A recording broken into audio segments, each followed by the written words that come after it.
Hey, hello, we're here. Hi.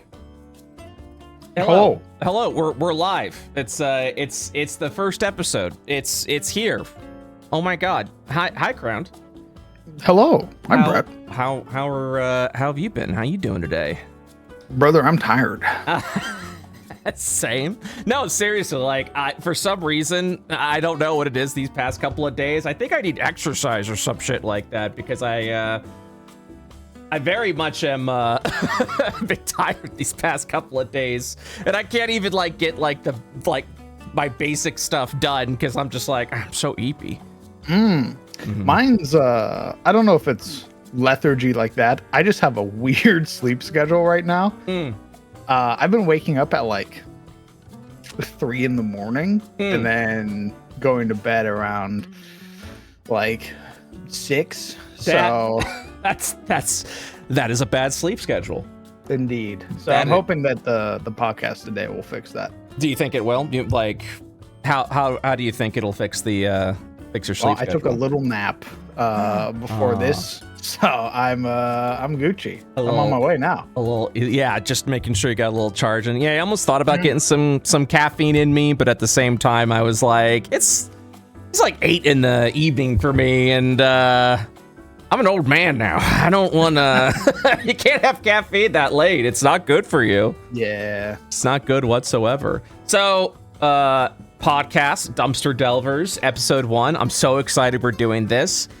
I think it's fair to say we wanted to do this last week. I fold arms. I pout a little bit. What? No. Magic table. I wanted to give chat what they wanted, and the last thing because streamers, what's the word I'm looking for? They lie. They lie through their fucking teeth all the goddamn time. And I genuinely think it's because we have ADD, like we all have ADHD in some way, shape, or form. And so we'll do a thing, and then we'll literally just be like, ooh, that sounds good. And then we'll see a new shiny thing and be like, oh, but what about this? So, but I'm very excited for this because you and I are always shooting the shit. You know what I mean? Absolutely. So now we can just do it in a it's like, I was gonna say in a professional manner, right? But when I say professional, I mean we just make a show out of it. Yeah, like water cooler stuff. Yeah, water cooler stuff. There we go. Man, imagine getting paid to talk around the water cooler. That's what do you mean? That's any corporate job I worked was literally that. So. Oh, is that where you got all the networking done and everything like that? That's what I did for most of my job. What job was this? Was this during your? This is the Navy. You had water cooler talk during the Navy? What I'm saying is I didn't work and instead shoot the shit and got paid for it is what I'm saying. Okay. Yeah. Honestly, same. I could say that now. What are they going to do? Fire me? Yeah, I absolutely did that. That's right. I skated a whole bunch. Oh, man. It made it into a game how much I skated during during work. Funny enough, when I decided I was going to quit my final 9-to-5 job and I was going to move to California and do all that stuff, and once I realized that was going to happen and I had the date there, I very much didn't work, and I don't think people expected me to work because I had a boss that really wasn't what you would consider a good manager.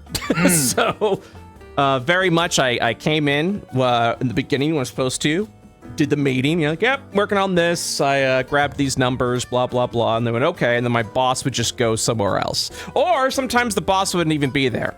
He just kind of did his own thing. And then I'm like, all right, I have a laptop and I'm a tech.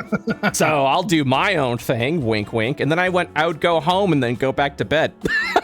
Oh, hell yeah. Nice. I'd be like, all right, here it is. It's, I come in at 8. I do the meeting for an hour, and then I go, all right, time to get back to work. Smile. And then start grinding out reputation in World of Warcraft. Yeah, I mean, funny enough, I wasn't doing much gaming. I was just sleeping. I just, because Well, because I'm waking up at like 12, 1, or I'm going to bed around 12, 1 in the morning. And I got to wake up at like 6, 7 in the morning. I'm not getting my sleep. I don't want to wake up. And so then I quite literally I then would go home, and I had a work phone that I left on me. So if someone needed me, they could just fucking call.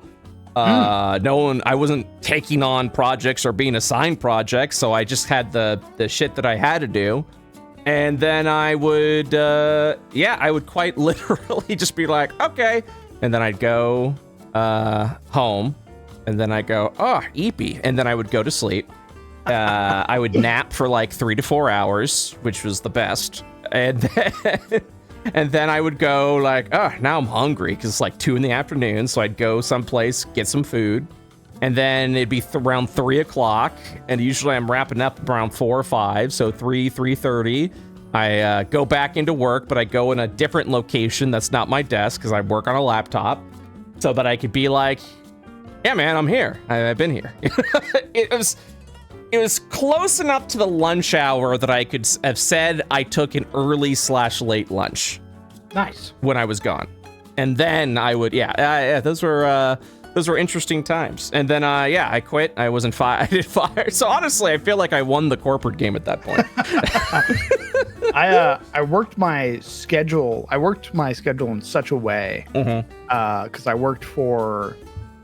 When I was doing clinic work, you would get patients, you would trade off with your CNAs and stuff. Absolutely. And I had gotten it into such a pattern where I was the only person who had hour-long lunches, because I would take the first patient of this doctor that I frequently worked with, and then towards lunchtime, you would trade off with your CNA, and then by the time that this doctor got their lunch, they also took a long lunch, which meant I got a long lunch, which means I just took a little 2-minute walk back to the barracks, and then played video games for like an hour. Hell yeah, man.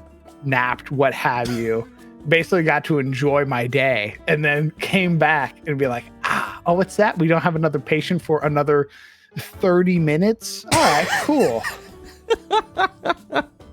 I miss those days. Yeah, I mean, it is. It's I have mixed feelings about those days. I mean, at one end, it's like, yeah, I got a paycheck and I was able to professionally slack, and I figured out how to essentially slack.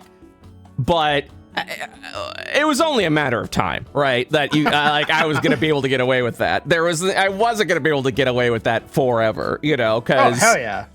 I mean, literally, it's because, like, okay, my boss kind of was getting to a point because we were moved under a different department, I think, and which I didn't fucking care, but we were moved to a different department, and I guess because of that, my boss, I felt like, was slacking more often, and to me, I just kind of assumed that I know what that meant, that like we had another year or 2 to go, right?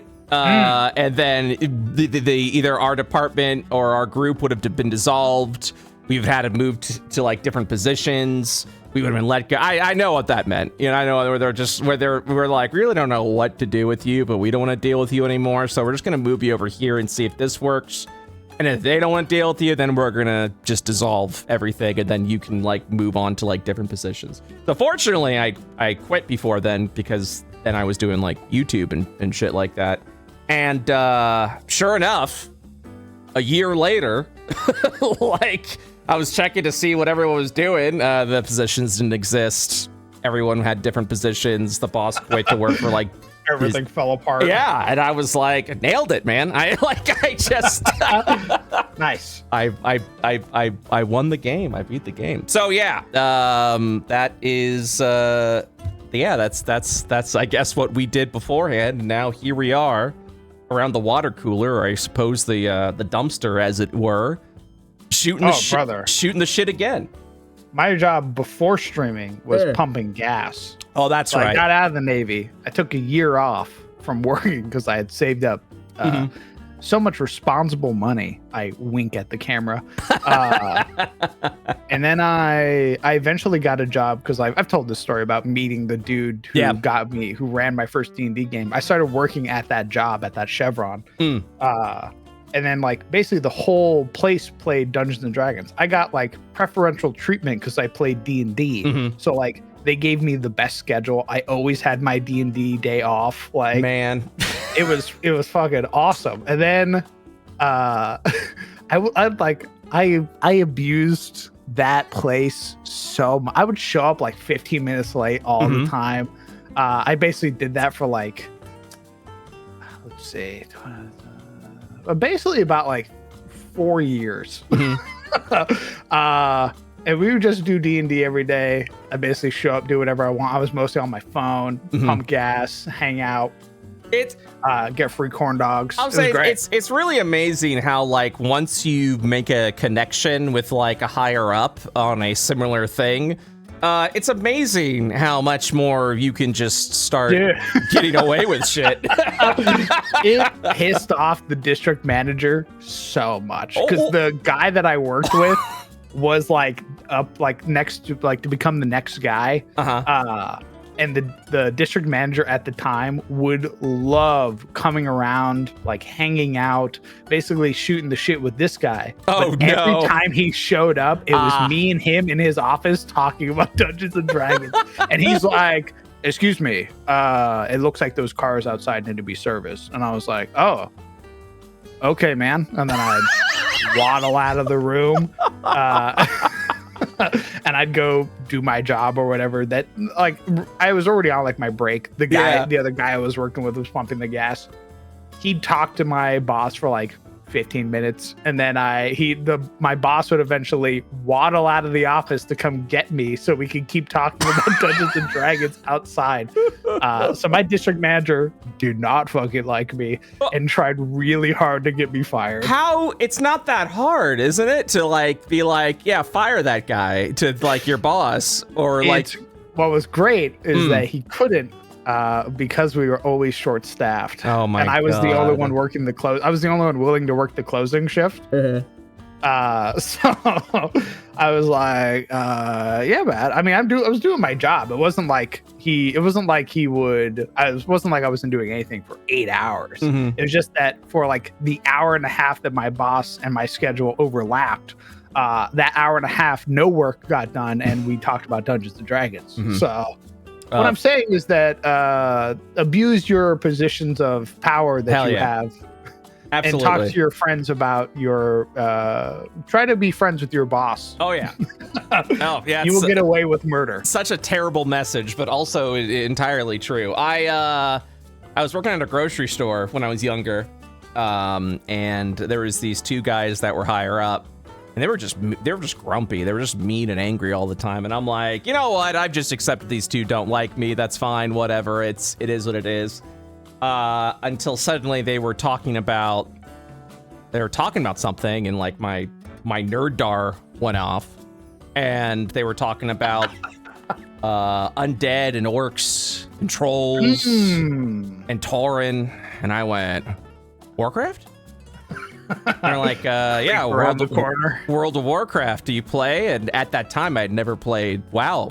I hadn't played WoW yet. Ooh. And so they were like, oh man, you into games? And I'm like, oh yeah, I loved Warcraft 3 because it was Warcraft 3 at the time. They're like, oh, you got to play WoW. We're in this guild, we're Horde. So it is. Come join our guild. Yeah, and then it was. I ended up I was like, all right. So I got WoW, started playing, and I was like, holy shit, like amazing. And it was. And then they became very friendly. I got away with Bloody Birder. We talked about WoW and games all the time, and that led to another position when one of them left the grocery store for a tech job. And yeah, it's pretty incredible. What you can get away with if there's a lesson to be learned here, it's nobody wants to be working. I mean, yeah, it's that nobody wants to be working. Yep. And nepotism will always pay off. That is correct. Yeah, that's absolutely correct. And it's sad, but at the same time, it is kind of the hack to, survive working life, I suppose, is the best way to describe it. I suppose. Brother. Jesus Christ, that is it. That absolutely is it. So before we continue, first of all, this is episode 1 of Dumpster Delvers. Hello, everyone. Thank you so much for coming for our inaugural episode, I believe is the term, I suppose. What was that word you just used? Inaugural.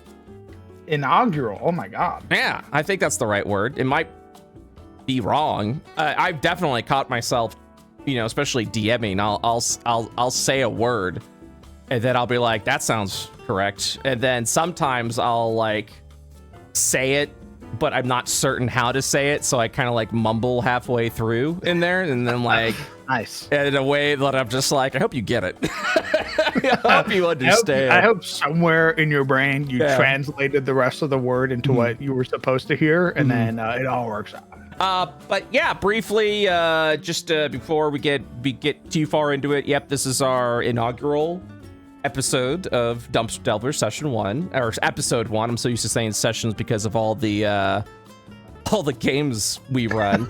Episode 1. I've gotten a few questions on where this will be available. The first 3 episodes will be up here on my Twitch channel. Hopefully, we'll get a cross stream going one of these days if we can get crowned a phone, or a phone number. So he can. That's all I need is a phone number. Yeah, phone number. Yeah, exactly. And then we've also started up a new Patreon. If you go !DD over at Twitch, it'll take you to patreon.com/dumpsterdelvers.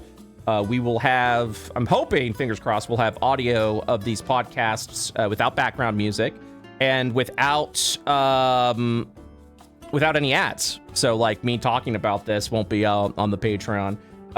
We're also, so yeah, it's gonna be completely ad-free as a way of saying thank you so much for supporting what we're doing. We've got various tiers. We're gonna have an after show that me and Crown are gonna do to talk about this show, essentially, that'll only be on Patreon. We might do some private gaming streams together that we would be for the Patreon. The Patreon also is gonna link to a new Discord that we built for Dumpster Delvers. That's a private Discord exclusively for our patrons. And then for those that want to give an amount, like a large amount, we'll also do shout outs for those individuals as a way of saying thank you so much. And as far as transparency goes, the Patreon, the money you put in the Patreon is divided evenly between myself and Crown, minus any sort of assets or thing we need to do. So if you want to support both of us, head on over to Dumpster Delvers over on Patreon. And then we're also going to have a Dumpster Delvers YouTube channel where we'll also be posting these VODs up. So, and yeah, so just so you guys know what the heck is going on. So, we had a couple of things we wanted to talk about today that we've been kind of like drumming around and didn't want to get too far into because we were waiting for today. Is there something that you want to talk about? Someone in chat mentioned phone line fund. It sounds terrible, but support the Patreon and let's go ahead and get this bear a phone line. Absolutely. I've been blessed by incredible generosity. Yeah. So I appreciate it. Thanks, man. I appreciate that. I've been incredibly thankful and incredibly blessed by the community as a whole to slowly start, I guess, on the process of like whittling down the financial situation that I'm in into something more manageable. Yeah. So that's been a great relief off of my shoulders. Yeah, it's hard work, it's definitely it's you gotta, it's a lot of it is, well, I mean, and then the one thing I always tell people is like a lot of it is hard work and grinding, a big rise and grind gamers, etc. Then a lot of it's just luck as well. Like obviously that's not something that everyone can benefit from, but at the same time, as long as you're given something for that monetary givings, I suppose is the best way to describe it, then yeah, absolutely. Hold on, I have to see this. Oh, cool. We actually received our first, this will also be cut out, but we also received our first pledge over on Patreon. No way. Thank you guys so much for that. I know that because I got an email that said, hey, we went ahead and put a temporary hold on your account. I'm like, oh. Nice. Literally saw the email. I have to read this because this shit is a roller coaster. Hey, Dumpster Delvers, thank you so much for being an awesome member of our creator community. We placed a temporary hold on your account because you received a first pledge. You can't be trusted, is what we're saying. We want to make sure you're not laundering money right now. How illegal and or Ponzi-esque is your scheme you're currently running? Yeah, what the hell are you doing? No, we've got, funny enough, and like I said, we're not going to make it all about the Patreon. We'll get back into it, but we, buddy, we got 3 $10 members already. Nice. So that is it. Thank you guys so much for that. That's absolutely incredible. So we're gonna get this bear a phone line. I swear to fucking God. I swear the world. Swear to God. Fucking gritting their teeth at me. Phone companies especially. My God. What I know phone companies are salivating, chomping at the bit to get me on their line so they can sell my data. Oh, of course. I know they want it. They want it so bad. I'm like in like a technological like blip, like some like sort of like blacked out code where they're like, where has this guy been for the last 4 years? He's been using some like off-brand phone company. He refuses to be put down on anything. The only data we get is from him online. I need to sell this guy's phone number now. I right now, like desperately right now, I need to make sure that I get this guy's data. And if he's not got a phone line, I can't get all of his data. Be looking at all the people I need to call who live in the house with me, and I go, they'd answer Discord quicker than they'd answer their phone. Well, so yeah, I mean, like I'm not freaking calling anyone, and everything we have to deal with, you know, the only thing my phone is essentially this like giant like key locker of like getting me access to certain applications, you know what I mean? Like it's just like, God damn, dude. That's all I use it for. And then anytime someone calls me, lol, no they don't. It's a spam caller because of what's his name? Do you know what I'm talking about? During Trump 1.0, what's his name? Kit Merritt.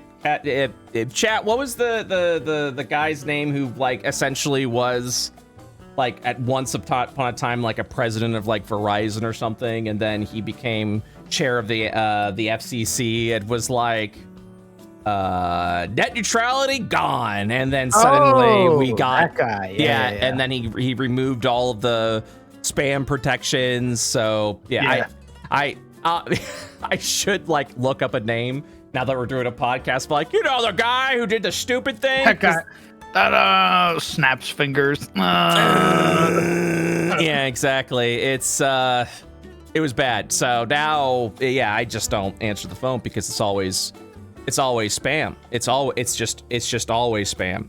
It's always freaking spam, dude. And I really, Ajit Pai. That's what it is. Thank you guys. Ajit Pai. Yeah, and he did like, everyone was like, you got rid of net neutrality.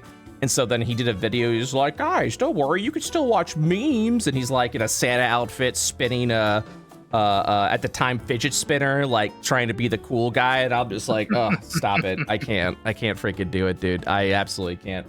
And that's, you expect more amazing commentary because I love the fact we called it Dumpster Delvers because of, not only are we little trash critters, but like, there's so many topics that we can talk about that absolutely would go into a fucking dumpster fire. And I think Ajit Pai, and I probably butchered that name wrong, is definitely in the dumpster right there.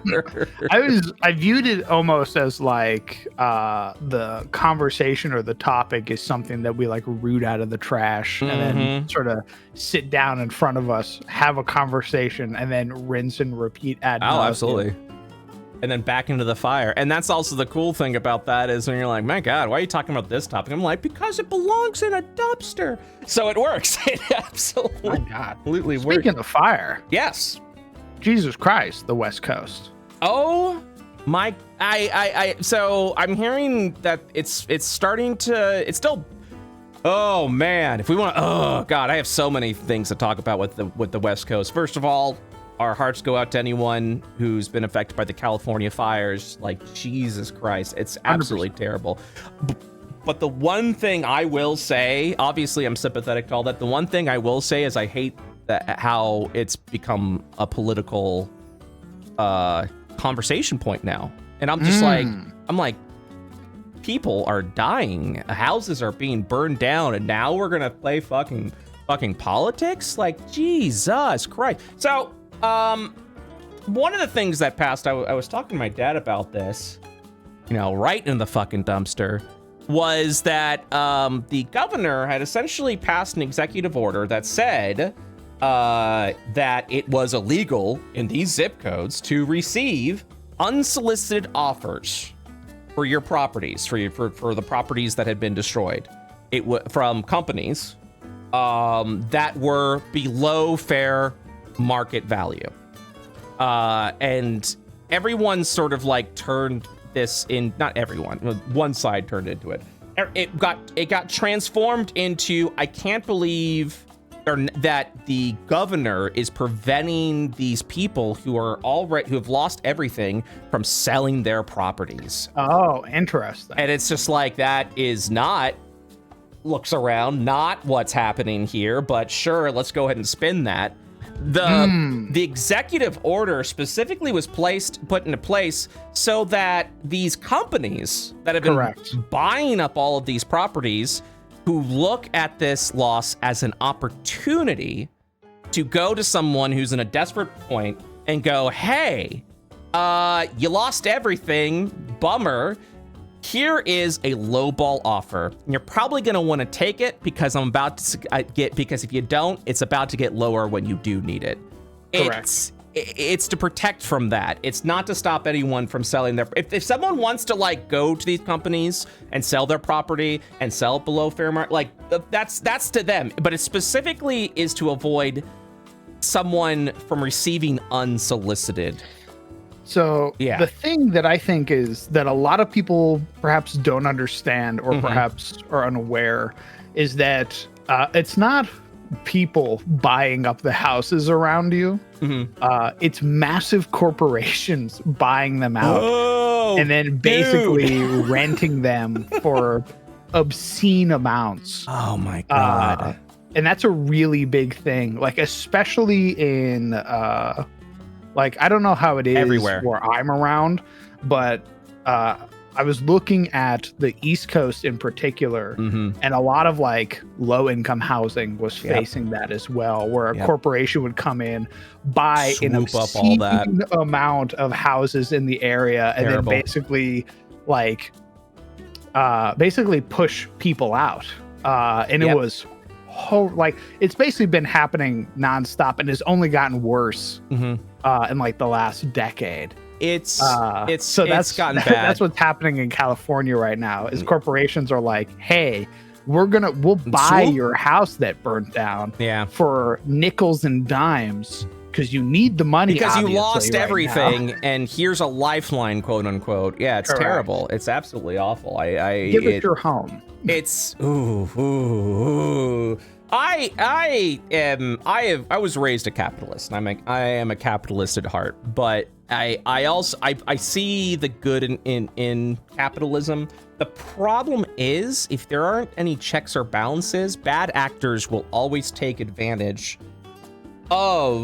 will always take the bad route because it's going to get them more money. And so it's unfortunately getting to the point where I'm like, can we regulate a little bit, please? Like, I'm freaking begging right now, dude. My thing is, I can't remember who said it. It's been in my head for so long, but like, 5 figures, 6 figures, even seven figures, right? Yeah. Like that's wealth. Yeah. That is good money. That's middle class. And to get that, you don't have to step on anybody's hands. Yep. You don't have to use anybody as a ladder. Anything like that. I think maybe you heard from someone else, but I've given you this example before. The one thing I've said is like, okay, so picture now with me, $10,000. That's a significant chunk of change. $10,000 a year might not be a lot, but with, back in the day, $10,000 with like 3 other roommates could get you a nice place. Not so much anymore. Now think of $100,000 and you're going, ooh, like I could live for under $100,000, and you can. It's getting $100K harder. a year would be gorgeous right now. It is, yeah. So $100K a year is enough where like, okay, here's the fucked up part about that. Because, with $100K a year, you still can't buy a house now. I mean, how fucked is that? Yeah, I think it really depends on where you go. Like, I don't know the exact details of how fucked is that? Of the situation that like Momo was in. I only remember that at the end of it, Momo still got screwed. Yeah. Even though she like bent over backwards for this retail place. Well, I mean, to me, it sounded like there was a bad actor with that. 100%. There was the real estate agent or whoever was in charge of the house or whatever basically kept pulling the rug out from underneath her, and then would like, I guess basically didn't want to work with her because she was a millennial, a young buyer. Oh my God. Who had the means to buy the house. Yeah, that's also a nice thing for the dumpster. I have tried to, there was one point where I was looking at other properties to rent, to move into. And there was this really nice house, and myself and Miss A could afford it. And we were like, oh my God, like the rent's really good. It's a lot of space. I would love to move into this house. So I was talking, had a kind conversation, and then eventually the option came up of like, so what do you do for a living? And for a content creator, for a streamer, for a YouTuber, that is the worst fucking that's the worst conversation to have, because you got to explain to like boomers essentially that you're a funny guy online. So I was people laugh online and they can't see my face. I was very succinct. I said I have a publishing company. I published a book. I'm also on Twitch. I'm also on YouTube. I've got many avenues. So does my partner. I explained to her how much money we raised on the first book, which essentially put my income at a very nice bracket. I said, I even told her I am willing to prove that this isn't just a burst of income, that I do have a history of making the same amount of money for about, 6 or 7 years now.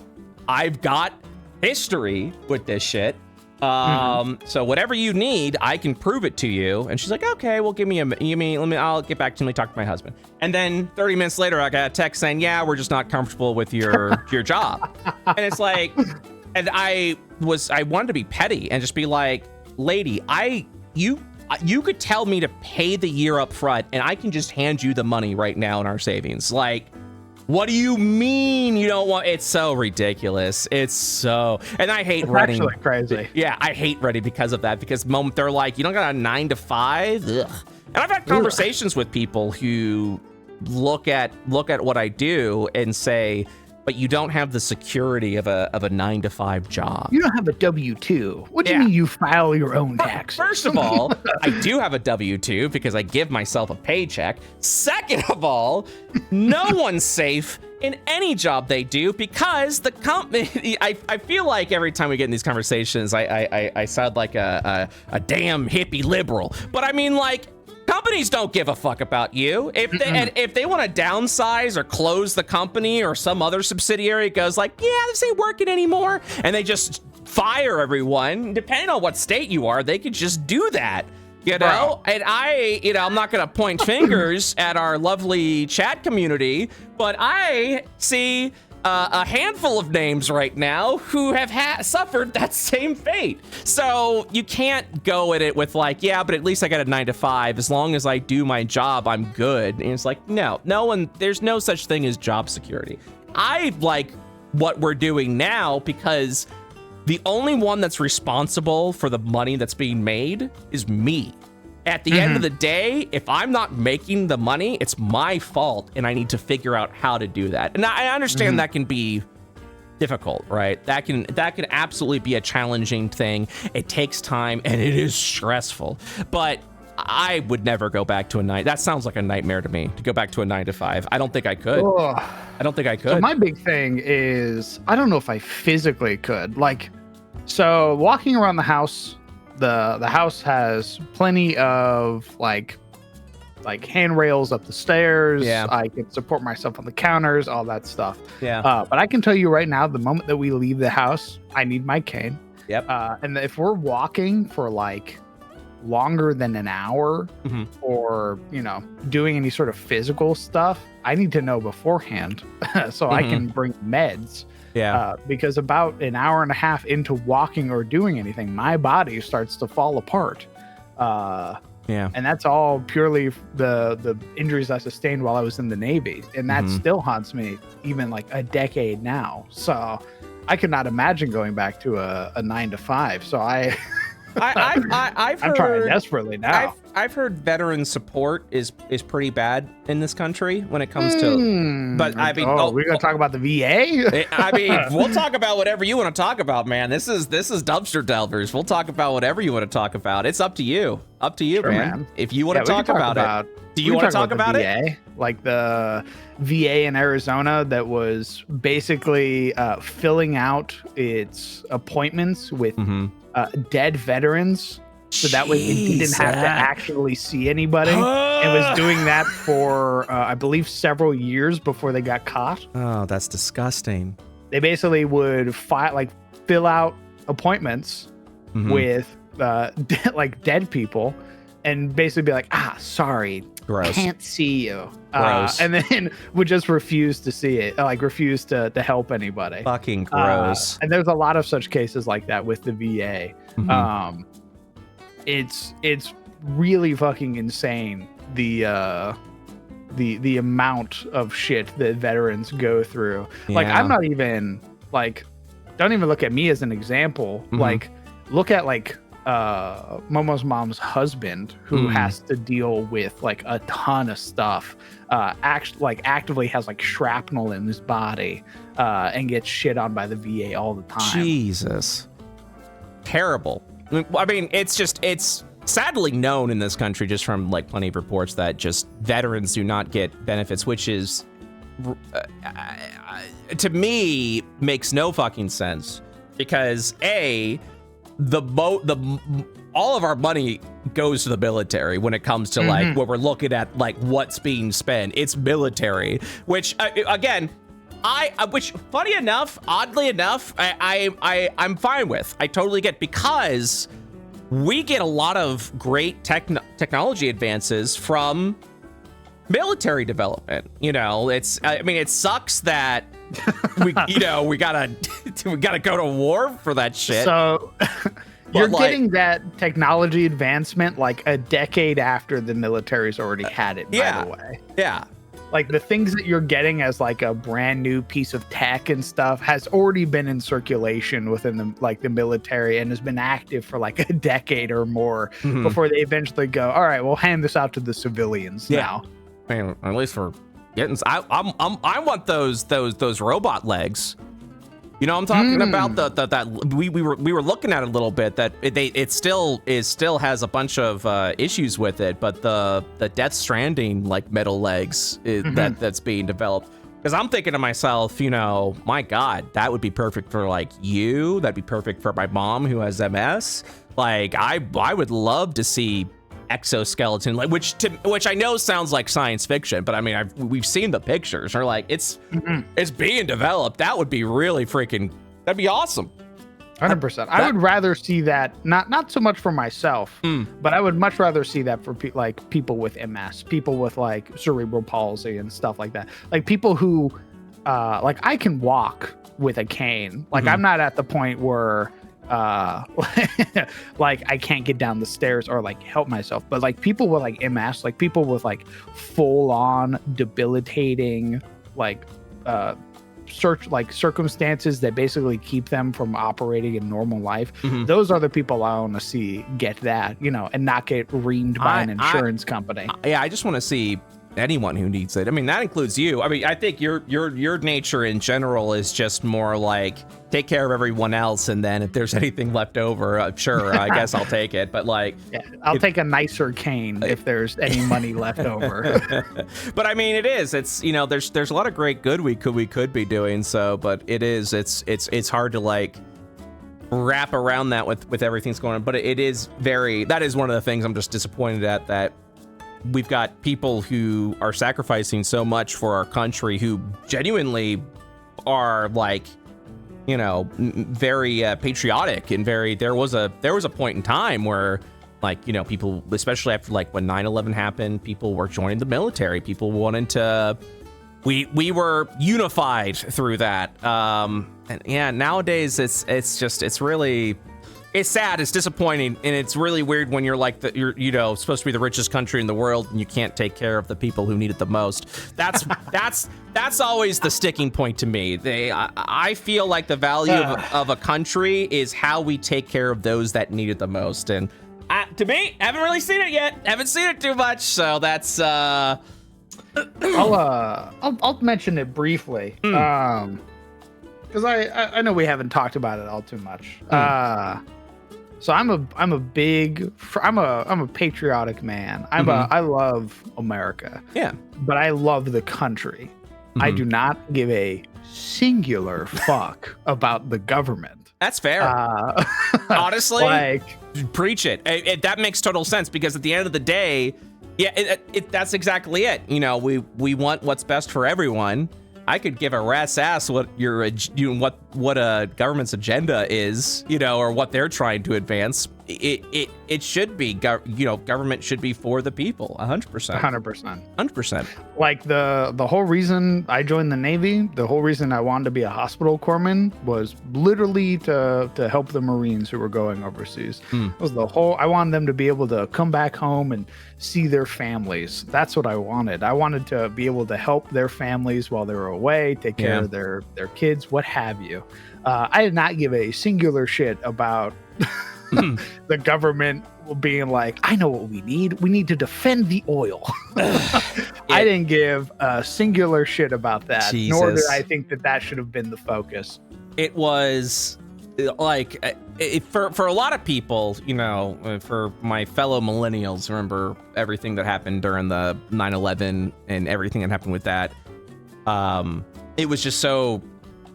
It was very revealing after all that went down, and then we're in Iraq, and you're just like, okay, like, because it was very much it was a time where we were all like, we all gathered together. As politics didn't matter at this point, brother. Dude, 9/11 was 9/11 was an incredibly unifying moment, but also an incredibly terrifying moment. Oh yeah, I think because of that terror, you had to be unified. But so in a way, like that was the like one like positive, if you can even say that, was the fact that you were everyone was just coming together like, this is scary, but hey, you're scared, I'm scared, we're all scared, we're all feeling it. And we all unified, and then what happened? That got taken advantage of, and it just it 20-year war sucks. Oh man, I will say, I wasn't like.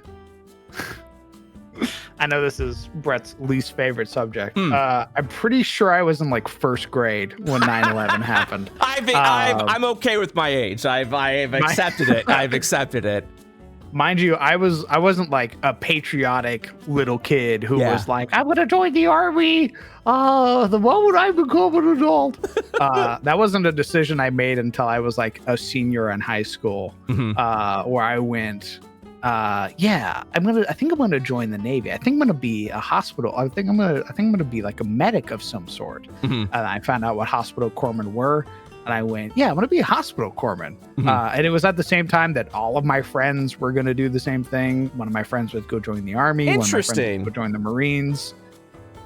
It was great. That's honestly, that's super interesting, because I wonder, I really wonder if it just depends on like what part of the country you're in, that you had like people and friends and group of people that were like, yeah, I'm gonna do that, you know, like, because I definitely didn't have that.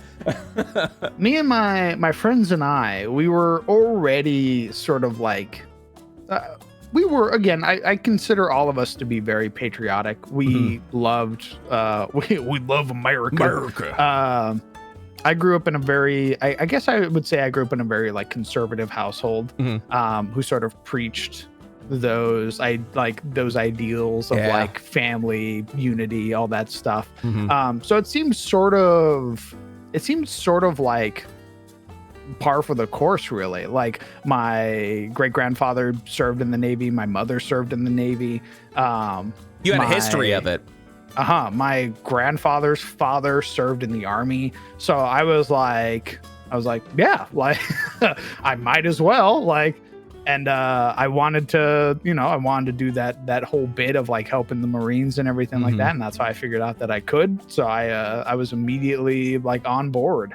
Not to say that I wasn't interested in college and stuff, but I wasn't like, I wouldn't consider myself a smart guy. I was like a very middling school kid. That's a good turn. That's a good side topic. What do you consider a smart guy? Somebody who was smarter than me. Well, again, like what? How do you define smart? I mean, like all those kids with like A's and went on to college immediately. So afterwards. academically. Yeah. Okay. I was like a CD student. So was I.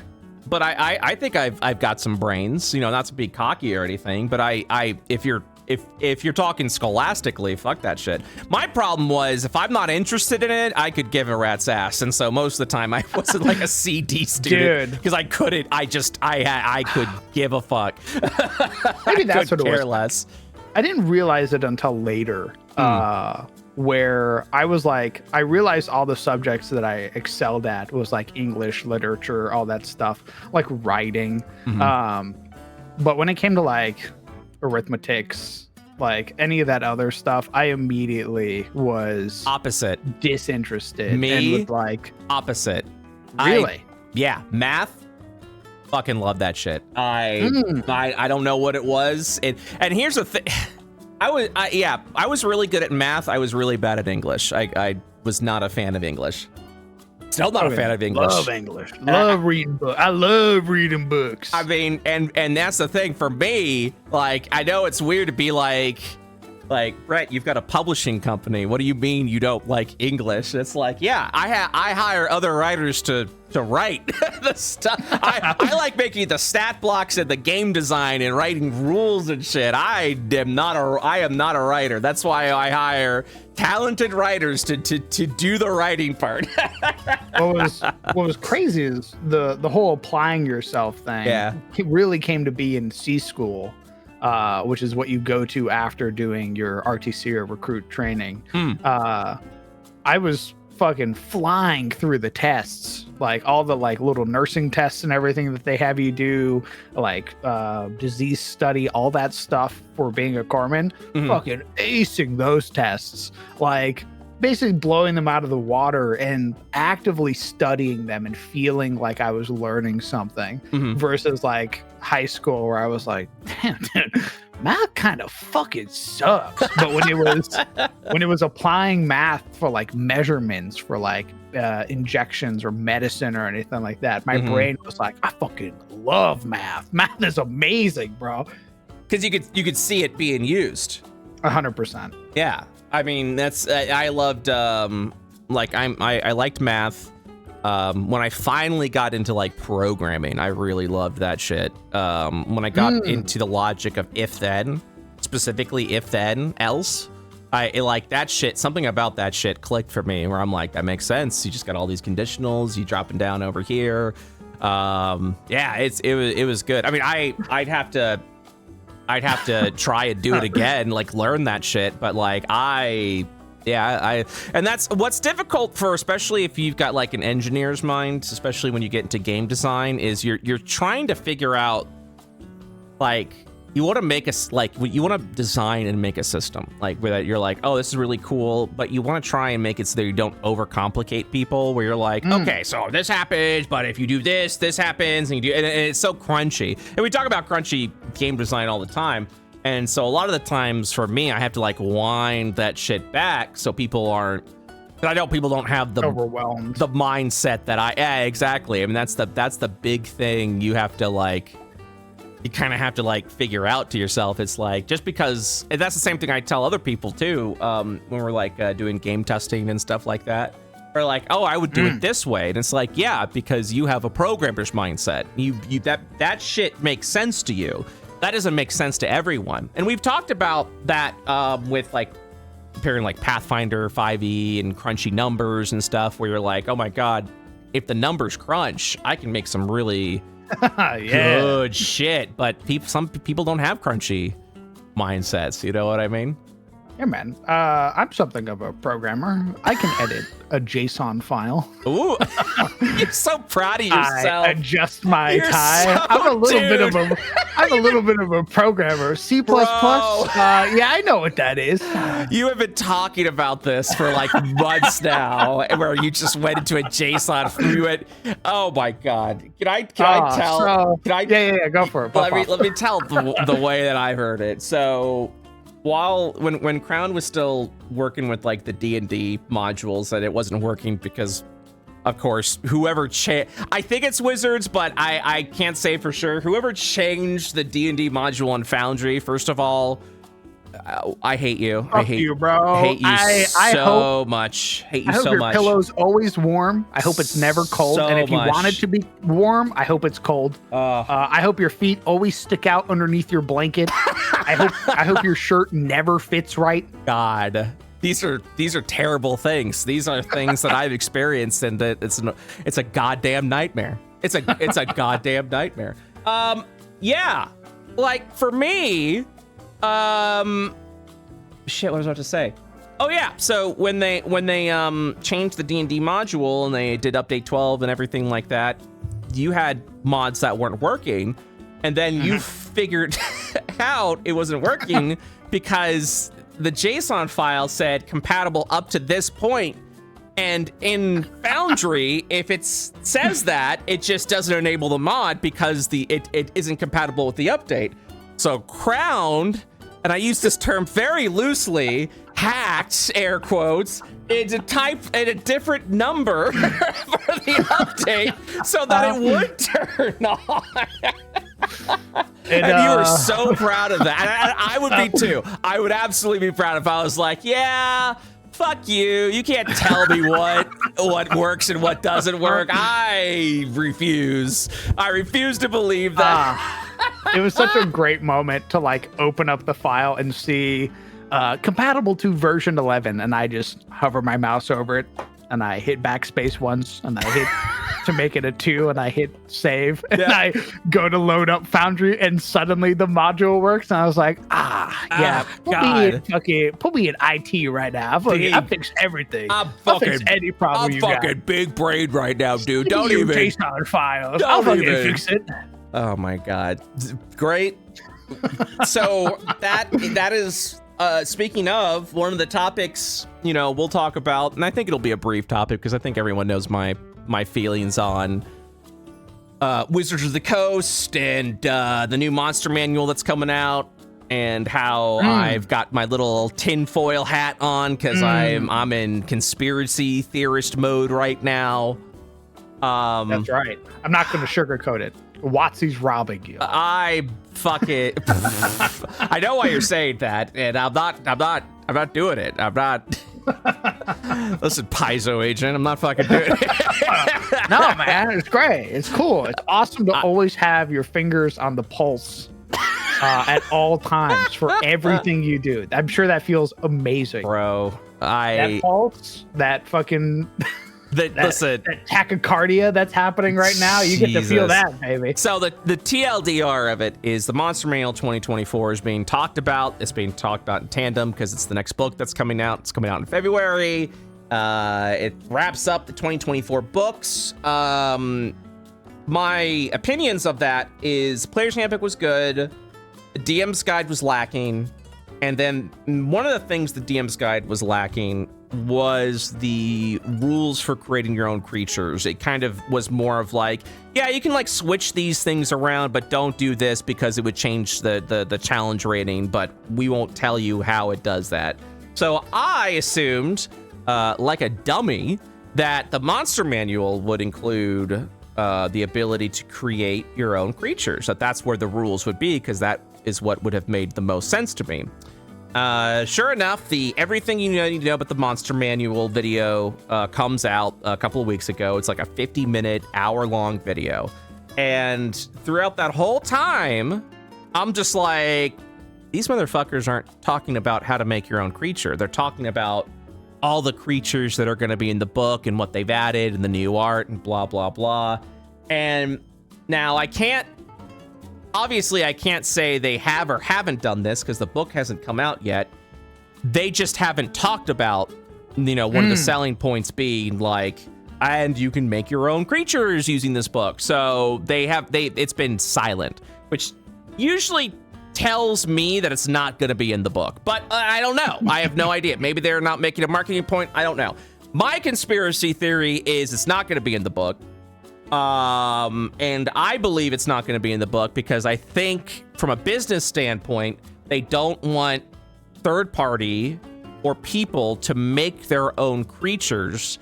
They want to be the toy box. They want to sell you the creatures. They would offer you the stat blocks. They want you to buy their creatures. They don't want anyone else making the creatures. They don't want homebrew, because if you can homebrew creatures, why would you buy a second Monster Manual? Like, that's the logic. We're like, just buy all the stat blocks from us. What pisses me off about that, if that is the case, is we've had Jeremy Crawford say, both at the Wizard Summit that I went to in 2023, and in interviews, that the CR table for making your own monsters in the DM's Guide 2014 is incorrect. They say that he has even said it's wrong. The way it says in there is incorrect. It's not towards our tables, our internal tables. So I kind of rolled my eyes at that one. Well, at least maybe they're going to update it. So if you're going to say that shit and then not update it, it is just such a kick in the legs. It's just such a swift kick. It's such a tripping fucking kick, right? Because they're essentially saying that thing that you were using, it's wrong, and we're not really gonna tell you how to fix it. Instead, I think that was my favorite part. Buy our monsters. Yep. I think that was my favorite part, was them openly and brazenly admitting, hey, by the way, that funky little calculator you use inside of your box, the number that we arbitrarily assign to creatures, means nothing to you because you don't have what it really means. You don't have the means to actually put use to those numbers. We have that. Yeah. We have a separate system that we have not given you. And I go, okay, where is it? And they go, We'll see. I'm not going to give it to you. We'll see. Again, I'm doubtful we're going to see it. I don't think it's going to be in the book, which kind of pisses me off a little bit. But I'm holding my anger until the book actually comes out. I'll have early access to it early February. I'll see if there's rules for making your own monster. I'm hoping it's just a thing they are not advertising. I'm hoping they're just trying to focus on what's going to have the most outreach. And in their mind is, however many monsters going to be. I'm hoping that's the case. I want to give them the benefit of the doubt, which I should not be doing, but fuck it. Let's go.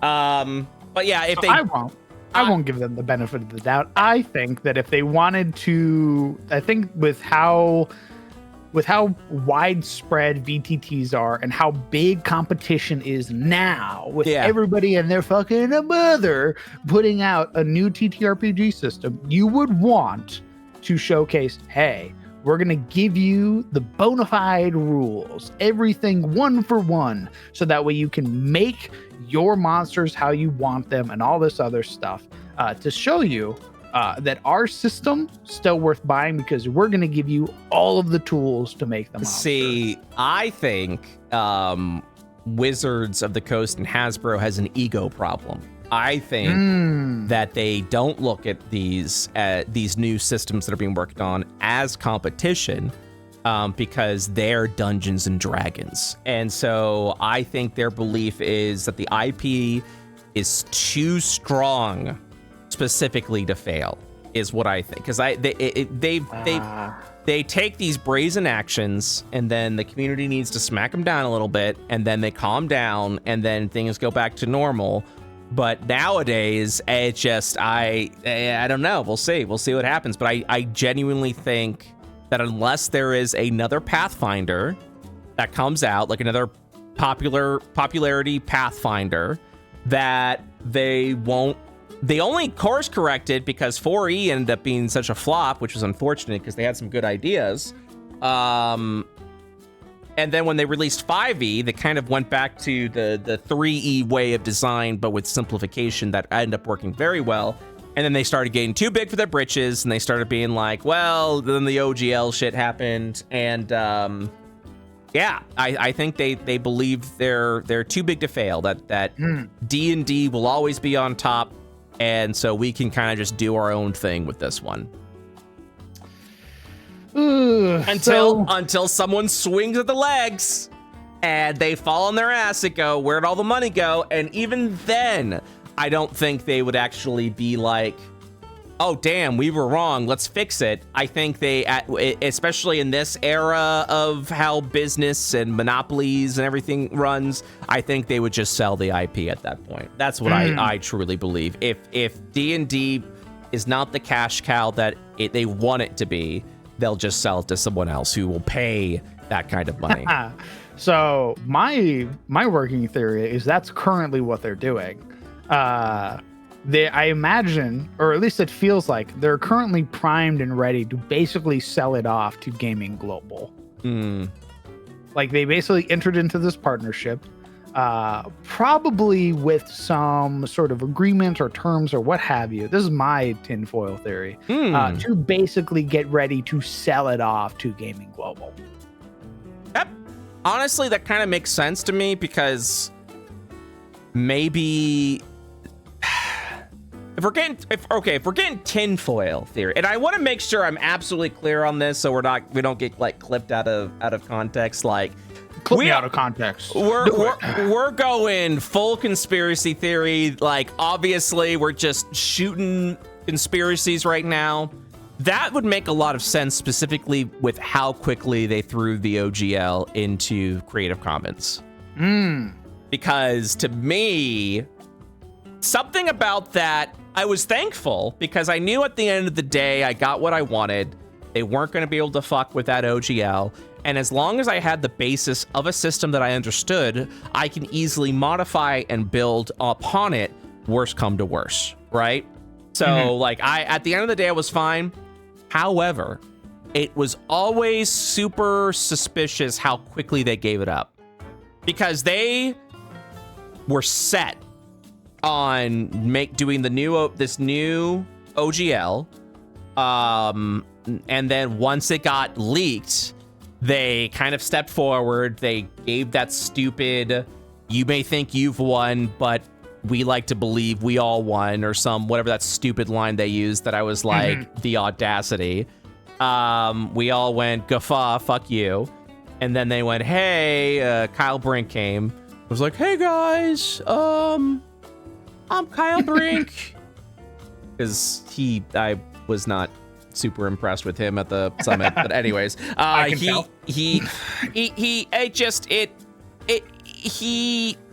and again, maybe he just couldn't handle the situation. Like, I don't like to get parasocial. I don't like to make assumptions about people. but he just was not vibing with what the hell happened with during the Wizard Summit, and he was trying to really push home like, hey, we're showing you this so that you can get excited and then tell your communities about it. And we were all like, bitch, that's not why we're here. Your OGL thing was a debacle. You're doing a lot of things wrong, and we thought you were gonna like talk to us since we have communities and be like, hey, so what? Let's have an honest conversation of the direction we should be going. But no, it was exactly what we thought it was, you know, what we were afraid it was going to be, which was just a look at these shiny products. Woo! And we are like, not interested. And there hasn't been a summit since because of it. So, nice. But when we finally got down to like, hey, we're done talking about the shilling of the products, let's get into the real conversation. Like he just was, he's like, we'll talk about it, but we really should be getting back to why you're here, which is to talk about the future of D&D. And there were people in the room that were loud, were definitely more louder and more like brazen than I was, who were like, that is not why we're here, you know? Because one of the things I don't care about that at all, in fact. Well, one of the things I asked about was like, are you gonna have say in the DM's guide safety tool descriptions and talk about the importance of session zeros, because, you know, especially in the D&D community, we've dealt with so much controversy from DMs who A, can't keep it in their pants, and B, were sorely taking advantage of their positions to people trying to be king of the group. And I'm like, we need to nip this shit in the bud. This has been a problem in the D&D community since I was playing D&D in high school. So it was very important to me, like, hey, what are we doing about this? And he was just like, you know, we'll talk about that at the when we get in the DMs. He was like, whatever. Like, he just kind of like rolled his eyes about it. I'm just like, bitch, you don't see where the shit that I had come from. We literally dealt with a major controversy with one, and I'm not going to say his name, with one of the biggest D&D creators the year prior. So yeah, apologies that I'm trying to figure out what we're doing for the community. So no, that wasn't Crawford. Jeremy Crawford's always been a great guy. Maybe some of his designs I might have disagreements with, but I could tell he's always been a passionate individual. But again, I don't know the guy. Not getting parasocial, but yeah, Kyle Brink I feel bad for Crawford. Like, I feel bad for the answering rule questions for like 8 years on Twitter. No, people won't let him rest. No, I was impressed with him and Perkins. It was really weird when we were at the summit because you could tell Hugh was in the corporate interest side and who was interested in the design and the money people and the product. Exactly. You knew who the money people were, and you knew who the people were there because they were passionate about that. And I'll tell you right now, Jeremy Crawford and Chris Perkins were they struck me as the passion people. They are the ones that there. And what really fucking sucked were the people that were there for the passion, who wanted to ask questions and, you know, who genuinely were like, so what are some things we should be working on? And then they, you know, some of them, I won't say any names, were even joking about that whole line they said, you know, winners on both sides or whatever the fuck they said, that one line, which I was like, Jesus Christ, we're jabbing our own company. Let's fucking go. But you could tell right away, like, we spoke with the CEO at the time, and she was doing her CEO thing, and then you talked to the designers, and we got that, and you were talking to like the D&D Beyond team, and you could just tell the people that were there for who were interested. I felt so bad for the guy who, I don't know if he was I don't know his name. I'm so sorry. I don't think he's gonna hear this, but I'm gonna apologize anyways. The guy that essentially was leading their VTT department, who was showing it off, you could just tell he was very excited about it. And so we saw it, we looked around like, okay, that's interesting. We did a bunch of stuff. We went to lunch at the hotel, and then we were put into a conference room where they were going to talk about the VTT again with the same guy again. And that's when we all just kind of went, all right, we're done. We're not here for this. Like, we were hoping, like, we got to do the, you know, the exciting conversations and stuff at the office and then do lunch and then, you know, go into the conference room and be like, all right, so what should we be working on? Like, what are some things that we need to be, you know, and then it was more just sales pitch. And so I felt bad for him, and I can see in his face, he was just so sad. And then it's just like he's there because he was really excited about the product. He wasn't trying to, he wasn't there to sell it. He was there because he was really excited about what his team had been working on. And what really sucks about that, and again, conspiracy tinfoil hat theory time, I haven't heard anything about that 3D VTT since the summit. So my thing, as an avid user, probably with a couple 1,000 hours in Foundry, if not more at this point,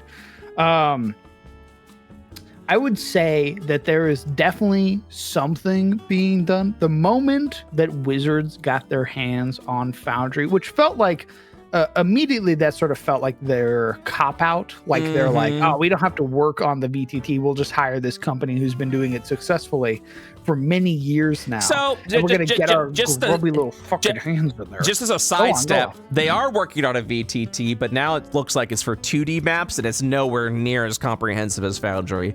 It's like D&D maps or something. I don't fucking know what it is. Anyways, continue though. So they come in and they partner with Foundry. I don't know how the partnership actually works. I don't know if they bought a slice of the pie or if they're like partners or what have you. But what I do know is that 5th edition module is basically handled by Wizards of the Coast and probably overseen by the Foundry people. But my fucking God, have they made it unintuitive? Yep. It used to be like, if anybody has seen my streams of making monsters, it used to be maybe 30 seconds to make a monster, to input a thing for it. And now it's so many drop downs, so many little things all like plugged into each other. And now sort of this weird obstructive system to make a monster. It's literally not worth it.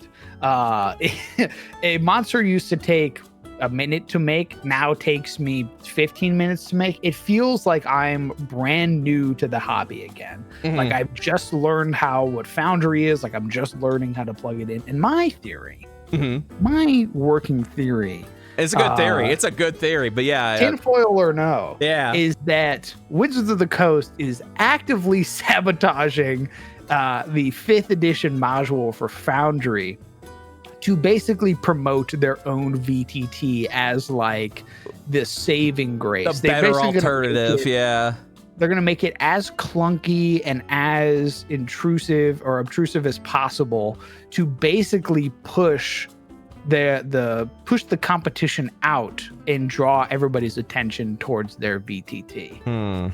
Because guess what? Foundry 5th edition module worked like a fucking charm before Wizards of the Coast got their goddamn hands on it. It was great. It was straightforward. Well, so some of the updates they have been making now is trying to return to that intuitiveness, aka just where it was at before, but they still have a long way to go. Like I pointed to you, I was like, oh my God, I can actually add a formula in the action now without having to make like a sub attack action and then add that shit there, but you can't do multiple damage. So it's so stupid. So here's the issue. The issue is, even if they come back and they fix it, I'm fairly certain that's probably Foundry making that easier than not WotC. My issue now is that because so many fucking crazy changes I've gone through, they basically turned it into spaghetti code. That so many long-standing module makers for Foundry have basically thrown in the towel. They're done. So upsetting. Some of my favorite modules, like Combat Utility Belt, which is how I get my hundreds of custom status effects and stuff like that, with their own conditions where they apply like the effects just like Pathfinder does. That they stopped they stopped working on it when fucking WotC got their hands on it. They were basically like, it's spaghetti code now. It's too hard to keep up with their constant updates that make no fucking sense. So now they're done. Yep. And that's more and more are happening. Stream View, which is the one that I use for being able to show through the player perspective, is the same exact way. That's the one that I had to like, I hacked into the JSON. I will get the camera. That's the one where they're like, version 11, we're basically done. Yeah. And many more modules are joining like that pile now. I mean, that's, I think, you know, you're moving on, or you're looking to move on to Pathfinder or just something else. You know, I'm talking about maybe just making my own 5e system and just saying fuck it at this point. And I probably like I've said this before, I probably will just make my own 5e system. It really depends on if for me, and it's such a weird hill to die on, but like it is the last straw for me. Like if this monster manual does not have a way to have rules for making creatures. First of all, the CR system's garbage anyways. It doesn't matter if they do. You can use 2014, and whether a creature's a CR2 or CR3 makes no fucking difference. Let's just be fucking clear about that. But if there is no design toolkit on making your own creatures, that tells me all I need to know about the direction WotC wants to take their brand. And that for me would be enough where I'd go, okay, I'm going to take your SRD that's now on, you know, on the Creative Commons open, you know, the open Creative Commons. We're going to make our own 5e. And we're just going to do that. And then we're going to go up in this direction, and we'll do what Tails the Valiant did, you know. I hear you, man. I hear you. So my big thing is that it's going to take a lot of work for the 5e module to be as usable again as it was before. So for me, the side end is if I made my own system. Oh yeah, you got a programmer for I would just build my own module from scratch. Yeah, I would hire the best Foundry developers, and we would just make our own shit as intuitive as it was before. Yeah, we would just do that. It would take time. It would take a long time. And one of the reasons why I like Foundry is because you can kind of like build these things, you know? So like I would just do that. I would leave the D&D system. Because we're already talking about, you know, I've already mentioned a couple of times with our IO campaigns, you know, we're essentially at the final seasons of this story arc, because we'll still be in phase 3 once these seasons wrap up, but we'll probably do like a little time skip a few hundred years ahead of like, depending on the choices you've made, but we'll have fresh new stories. It'll still be a part of phase 3, but we'll probably end up moving into a new 5e system of my design, essentially, at that point, you know? So, like, it's just, for me, it's just frustrating, because it's you look at, it's that Star Wars screaming, "You're the chosen one!" You just had to just not fuck with it. You were... That's honest, yeah. You were fine. So it's not even like, I wouldn't even consider myself like a fucking grognard or anything like that. Like, I've talked about it before. I have nostalgia for an older TTRPG experience that I wasn't a part of. Like, right. I think if I had been, if I had learned about 4th edition when it came out, when I was in school and shit like that, I'd probably have been a very different person. I didn't learn about TTRPGs until I was out of the Navy, well into my adulthood already. Right. So it's,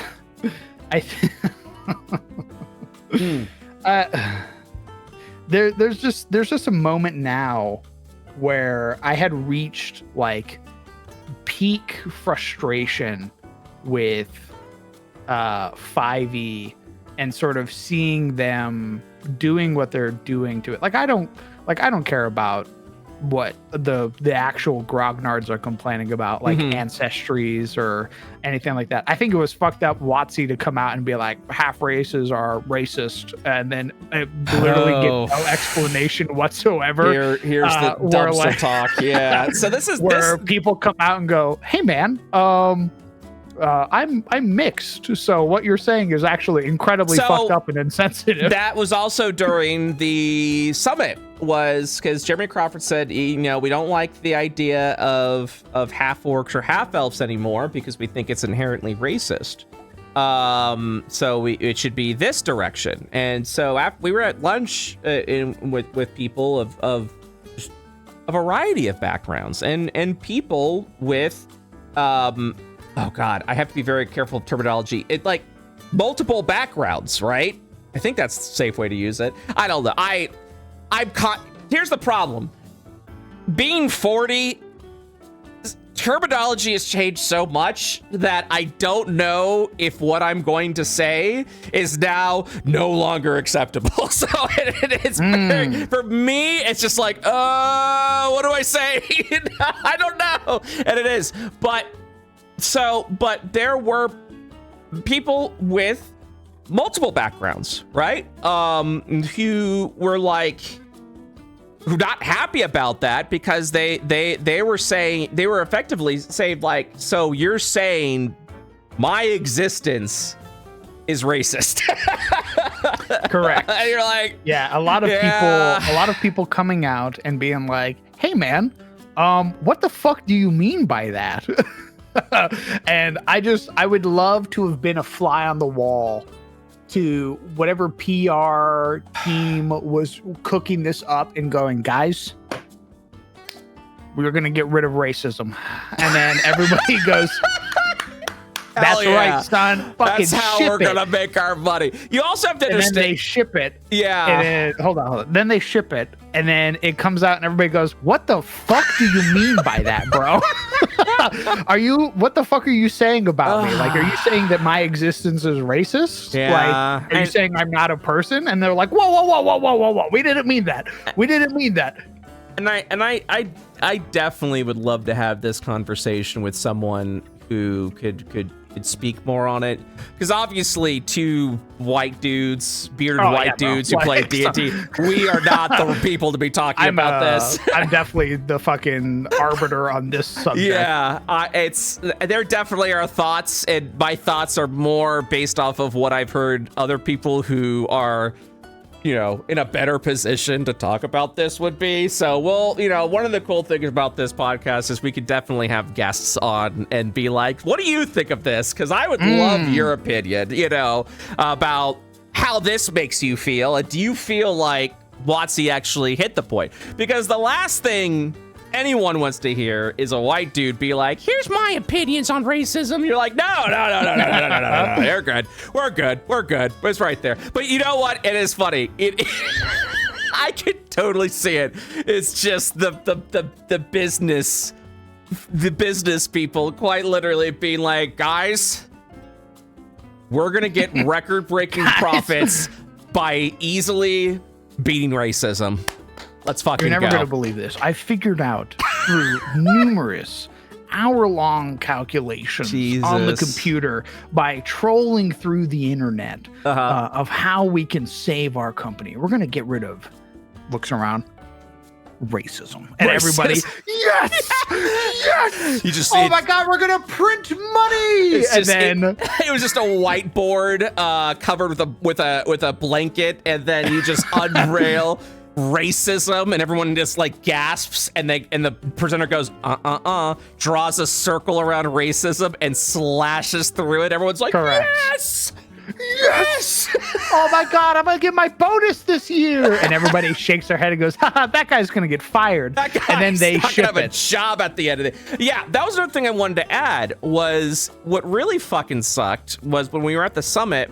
Again, you could tell who the passionate people were and who the money people were. And the passionate people, I was like, you are here because you believe in D&D. You're not here because you believe in Wizards of the Coast. You're here because this is where D&D lives. And that's why I was there, because this is where D&D lives, right? And then those people, checks watch, 8 months later, were let go from their jobs before Christmas. So, nice. I think that was my favorite bit, was going, guys, once again, record profits for Hasbro. My God, you guys, really killing it this year. We really appreciate it. Your bonus, slow down, Jim. Jumping ahead of the conversation, aren't we? Why don't you all go ahead and reach under your chairs for me? Pull out that envelope. Yep. Yes, sir. It's all what you've been waiting for. Mm-hmm. Your severance package. Go ahead and wrap it up, boys. Get your shit out of here by the end of the day. Thank you. We're going to be using computers from now on. So, all right. Be gone. Everyone, go ahead and raise your hands if you are still planning on working here next year. And everyone in the room raises their hands. They go, oh, not so fast, Jim. Or actually, any of you. All of you can put your hands down. You need to get your shit out by the end of the day. God.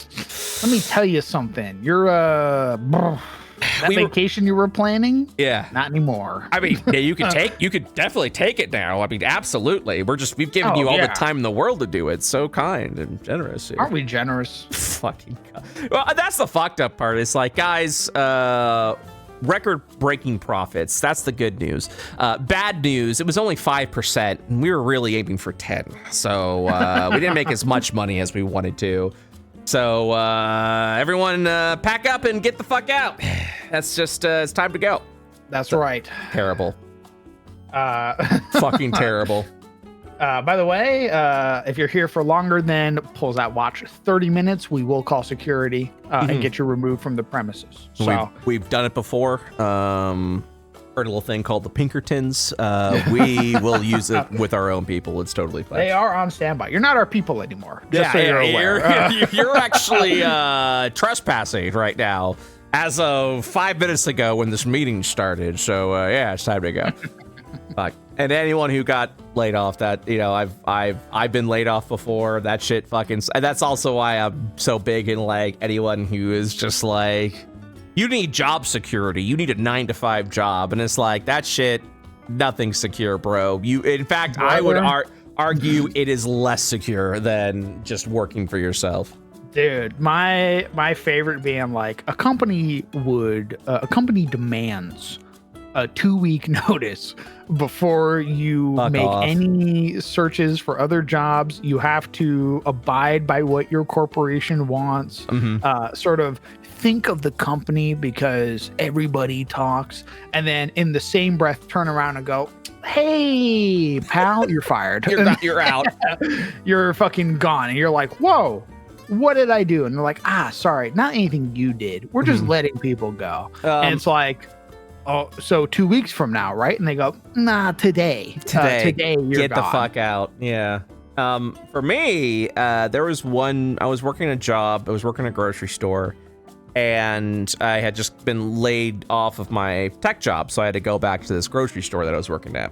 So I was working. They said, yeah, you know what? You can have the job back. We'll pay you the same pay that you were getting paid 5 years ago. So I had to be thankful for that because I didn't have a job at that point. And again, that's just that's what it is. So I worked there for a handful of months. I made some calculations and went, I'm going to go broke and not afford rent if I maintain this job, even if I'm working 40 hours a week. And they're not going to give me overtime because they were very much against that. And so I went, that was the one time I remember looking at the money I was making going, I need another job. I need to get a higher paying job because I can't. If I stay in this job, I'm not going to be able to afford rent. I'm not going to be able to afford food. I'm going to be homeless. So I was given a job at another school, or at a school at sort of like a almost like a phone center, I guess is the best way to describe it, where you try and call people to have them go to your school. And I applied. They got a call back. They said, this would be your pay. I said, can I have more? They said, pay's not negotiable. But it was still a lot more money than I was getting paid at the grocery store. So I said, okay, I'll go in for the interview. So I went in for the interview. I was like one of the last interviews. They essentially told me, we are looking to fill this position. I went there on a Friday. They said, we are looking to fill this position Monday, was what I got from the phone interview. I was like, is there any way that I could either start like 2 weeks from now if I get picked. And they're like, no, we're starting a new group of people, Monday. We do hire monthly, so you could try for January, but we can't guarantee that the position would still be available if you were to be picked. And so again, and I was really appreciative of who this phone interviewee was, because I know for a fact anyone else who would have asked these questions later on in those phone interviews when they were doing that, because they got far more pickier, would have just not followed through with the interview. So I asked the questions. I pretty much was like, oh yeah, no, it's fine. All right. So if I do get hired, I was going to go in for the interview on Friday. If I do get hired, I would have to start work immediately on Monday, which means I would have had to give my company a 3-day notice. Not even a 3-day notice at that point, 2-day notice.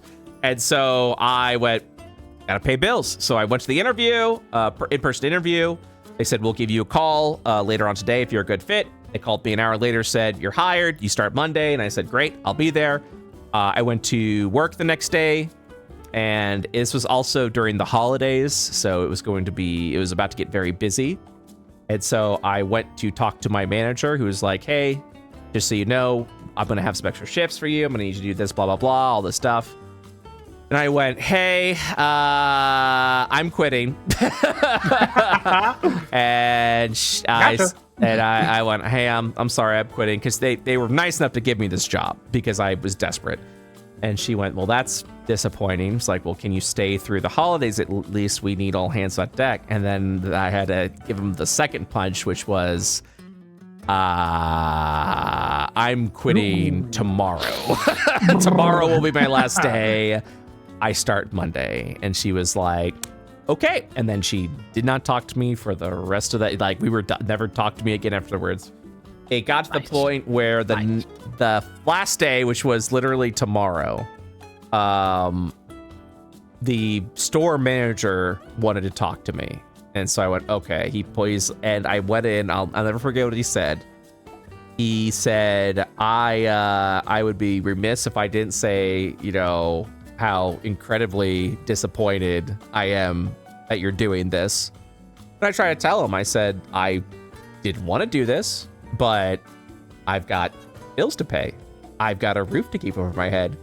And sadly, this job does not cover those expenses. And I don't want to do this, but I don't have a choice. And he's like, yeah, you can save the excuses. The fact that this job essentially told you had to start Monday, what do you think that's going to mean for you? If they could even give you a 2 weeks notice, which in hindsight, thinking about it, he was just pissed off because I didn't give him 2 weeks notice, which I didn't fucking know. And you don't owe anyone, right? Because if they wanted to fire you, you don't, exactly what you said, you don't get 2 weeks notice. You don't get that fucking exchange. And so I was just like, I was sorry that the situation happened, but I definitely did not feel bad. Like, you know what I mean? Like, at the end of the day, I was like, yeah, in a perfect world, I really would have loved to have given you the 2 weeks just as a professional courtesy. But if my option is, give you 2 weeks notice and then have a chance I don't get this job that will pay my bills, I'm afraid I'm going to have to forego that professional courtesy. I don't have a choice at this point. And so he essentially said, well, don't worry about it, because I will make sure that you will never be able to be rehired again at this company. I will make it my personal mission that this big company in the South, in the Southeast, will never hire you again if you desperately need a job again. Here, you just will never be able to come back. And I told him, I really hope so. Like, I really hope I don't come back here. Essentially, like, I really hope I don't fucking come back here. Like, you know what? Maybe it's better off that I don't have the safety net. Essentially, is what I said. And you know what I think about this time and again, I should have absolutely at that point in time walked over to the time clock, immediately clock out, and then left at that point. But nope, I'm a bigger man than that. I stuck it out. I went, all right. And then I worked my shifts that I scheduled. I did the job I was told to do. Well, because I also didn't want to give the guy the satisfaction of like I genuinely meant it. Like, if I had the option for a 2-week notice, I would have given them 2 weeks because of professional courtesy. I was sadly not given that chance, but it was a shitty situation. But at the same time, I am not going to forego, my livelihood for the company. You know what I mean? Like that's yeah, stupid. I'm not doing that. So, and I would hope you'd understand, but no, he was just being petty. And it was, it very much was that. But I stayed the whole shift. I did everything I was supposed to. People were giving me lip like I was gonna half-ass it. I didn't. And then when I clocked out, done. Clean my hands of it. We talked about this already, where nepotism will get you everything in those jobs, but also people's feelings about you will also sort of get you places. Like if your boss likes you, you're going to be the first one who gets the raise, who gets the 25-cent increase, what have you. But also if your boss fucking hates you or loathes you, they're gonna make sure that your life is a living hell. Like they're not gonna give a shit about you. And I feel like that was that moment where like there's nothing professional about that guy being like, I'm gonna make sure that this big corporation fucking like blacklists you. There's nothing professional about that. That's straight up that dude's malice. I mean, he felt wronged. He felt like he was wronged by me. You know what I mean? So like he took it personally. He wanted to make sure he got his final punch in. It didn't really bother me. I understood where he was coming from. I got that he was upset, but it did not change my feelings on the matter. I didn't go, man, I wish I did this differently. There was no choice at that point. So I felt pretty good at the decision I made. That being, at this point, 15 years ago. God damn. I don't regret it whatsoever. I don't look back in that like, man, maybe I should. No, I took that job. I was able to cover my bills. The job was, I had a nice, office desk job. The job was fine. I didn't hate it. I mean, I may have not liked it, but I mean, I didn't hate it. It was a job. It was a 40-hour-a-week guaranteed job. I got paid vacations. I got paid holidays. After my first year, I got sick pay, which again, the last company, this grocery store I was with, I did not get that. In fact, they were giving me just enough time where I was still considered part-time. If you have an average of 32 hours over a month period, you could still be part-time, but they could fudge the numbers a little bit where like you'd be working 36, 38 hours. You would still be considered part-time.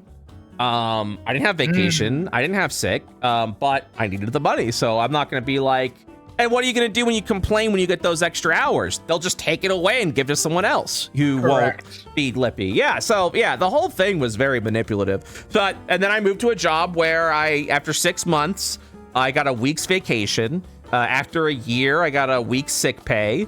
Or actually, after a year, I got 2 weeks vacation and a week's sick pay.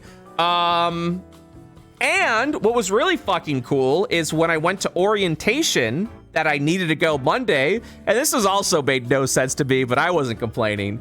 They went, all right, welcome, it's Monday, it's orientation. You've got 2 weeks orientation. However, it is the holidays. It is going to be the Christmas week next month.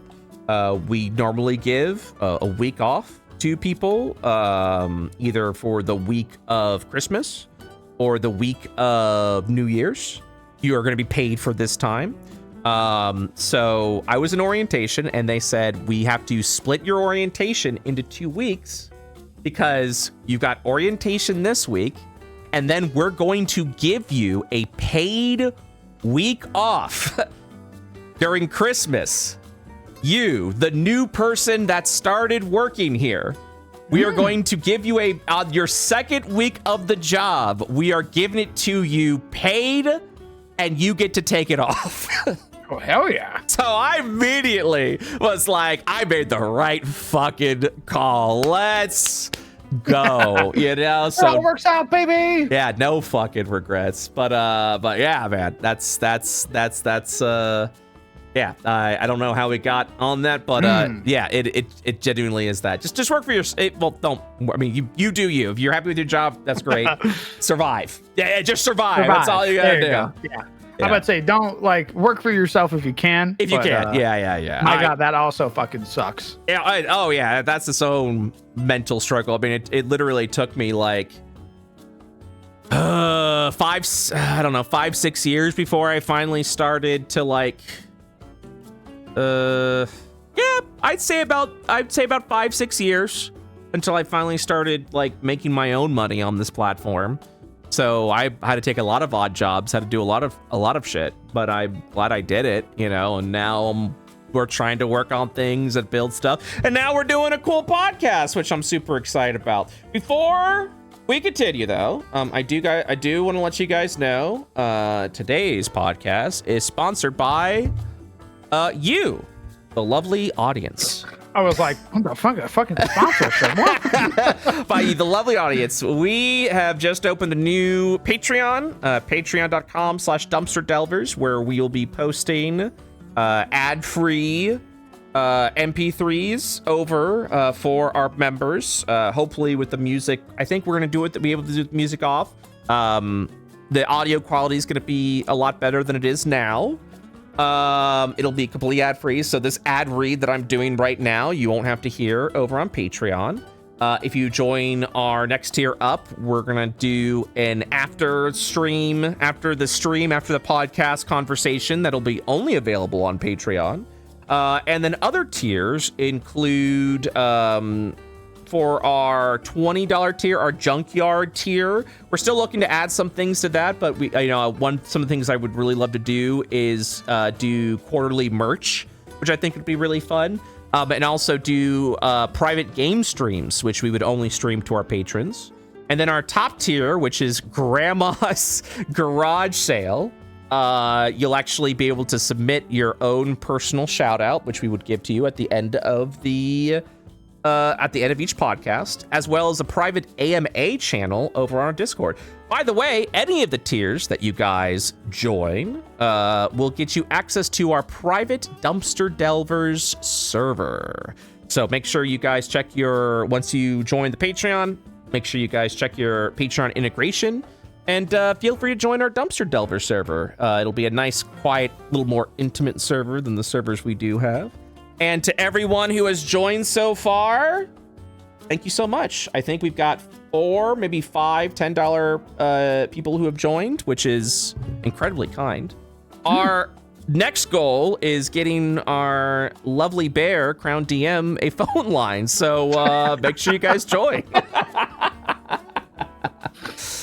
Hey man, they just want my number. They want my data. They want your data. I can cry from my cold, dead paws. Yeah. This is the Dumpster Delvers is a separate Patreon from ours, exclusively for the podcast and everything. We're joining for that, so make sure you guys join along, and also subscribe to our YouTube channel on youtube.com/@dumpsterdelvers. We will also be uploading these podcasts over to the YouTube. All right. I think we talked about so many other things that we didn't even get to the topics that we did want to talk about. There was one more topic I do want to discuss, and then we're going to save your why you hate gnomes for, I think, next week. Is that fair? Does that sound good to you? Ooh. Yeah, that's fair. That sound good to you? I completely forgot. I know you did. Yeah. Well, so I would have said gnomes today, but there was another topic we wanted to discuss, which was what was going on with pirate software. That's right. And all the shit that's been going on there. The goal is we'll be doing these podcasts Not next Friday. I will be out of town. I totally forgot. Oh? I'll be at it's MagFest next week? Yeah, I totally forgot. The gotcha. following Friday, we'll definitely do that. So there it is. There it is.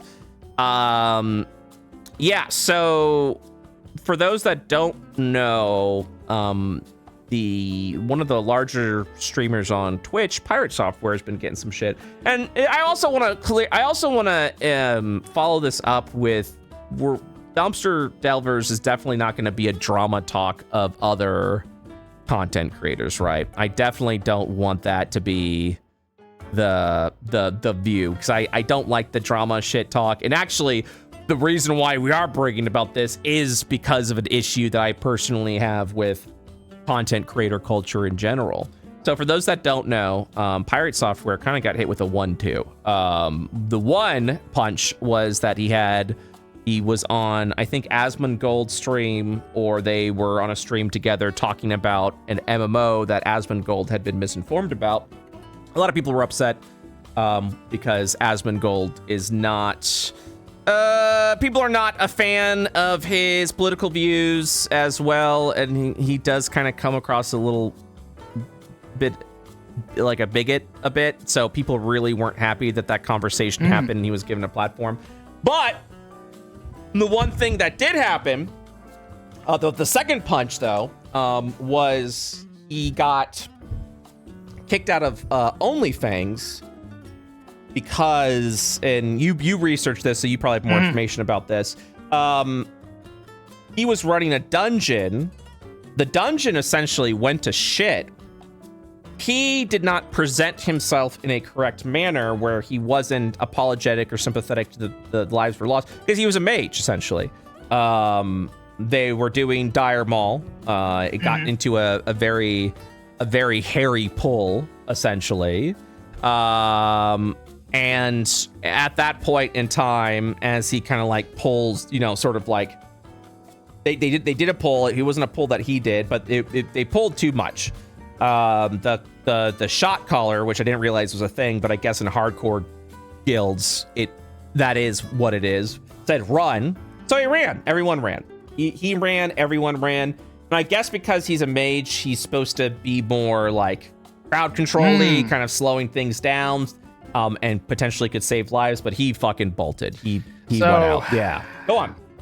My thing, because when I saw that this was a subject that you wanted to talk about, I went and I watched a lot of the moments that happened, like multiple VODs, to sort of get a perspective, because I figured you did more research on this than I did. So I would like to, I personally would like to hear your thoughts. I was expecting like a full-on party wipe, and he was the only one that died, or like he was the only one that got away. Like he full-on ratted, but that was not the case. Having watched it entirely, having ran Dire Maul, first off, that whole group fucked up, aside from the healer. Yeah. Rest in peace, the healer, the only motherfucker who was actually doing her goddamn job. I watch the tank. Basically what happened is the whole group got complacent. They basically let a bunch of roaming pats just exist without pulling them. So when they did a pull, they pulled too much. Which to me is crazy. If I'm in a hardcore group, and especially if I'm doing Dire Maul, first off, I fucking hate Dire Maul. Yeah, having done WoW Classic so much, I fucking loathe doing tribute runs. But my God, bro. But like for me personally, like I would take the extra 10-15 minutes to clear paths and not try and like shave off a little bit of time. Well, it was just you could tell that they were complacent, and then they panic was the other thing. So they end up pulling a boss in the middle of pulling a different pat, and then the rogue starts yelling for them to run. Thor starts running. Pirate Software starts running. Yeah. Now, mind you, he could have done a lot more. Oh no! And let me be clear about this, okay? He's not guilt-free on this. There were definitely some things that could have been done. Obviously, hindsight's 2020. But there are like responsibilities that a frost mage has for a party when shit goes awry, and he just fucking bolted. And yeah, it's a number of things. Firstly, he could have done Blizzard. He could have done a bunch of things to basically slow the pat that was one of the things following them. were brought up that he didn't have a level 1 Blizzard on his bar. He was casting like max level Blizzard, which you don't want to fucking do because of the MP trade, right? That aside. Oh yeah, sorry. Please continue. That aside, the issue comes about where he threw out basically like a quarter second Blizzard max that level didn't hit Blizzard. anything. Yeah, it basically didn't proc anything, so no slows went out. The two other issues is that the druid, like a fucking moron, was jumping around, panicking, threw himself into another pat, which ended up pulling another group. And the rogue the entire time while complaining is not using combo points at all. Is basically just auto attacking, doesn't fucking kidney shot, doesn't do anything. But I will agree wholeheartedly that Thor fucked up entirely. Basically had Everyone the full opportunity to heal, basically had the full opportunity to keep the healer alive. The healer had to sacrifice himself because the druid fucked up, and the rogue didn't do anything. Yeah. And that's my big thing, was watching that whole thing happen and watching this go down. And I'm like, there's no fucking way these guys made it to level 60 when like the dude's jumping around, panicking, literally throwing himself into other mobs while the rest of the group's like, all right, we got this. We can just kite this. We can work this around. It wasn't like he was hit. It wasn't like he was knocked by like a boss pushback or anything. The motherfucker just straight up jumps into another pat. The rogue doesn't do anything. And mind you, Thor's 9 fucking miles away because he like quadruple blinked, gets away, doesn't do anything to help. And I at first was like very sympathetic to Pirate Software, where I was like, okay. He listened to the shot caller yell to run, but he also didn't listen to the shot caller basically say, hey, we can salvage this. However, I have seen, I think it's Soda Poppin' who runs OnlyFans. Yes. I watched Soda Poppin' during the last hardcore thing that they did, basically ream anybody who died. Basically blacklisted them for dying. Yeah. And I was like, I could understand some level if going into that, you were like, okay, I need to keep myself alive. Or else it's some social faux pas that I've fucked up because that's what, I've spent however many hours. Like, yeah, sure. We're acquaintances. I don't know if they're friends or anything. Right.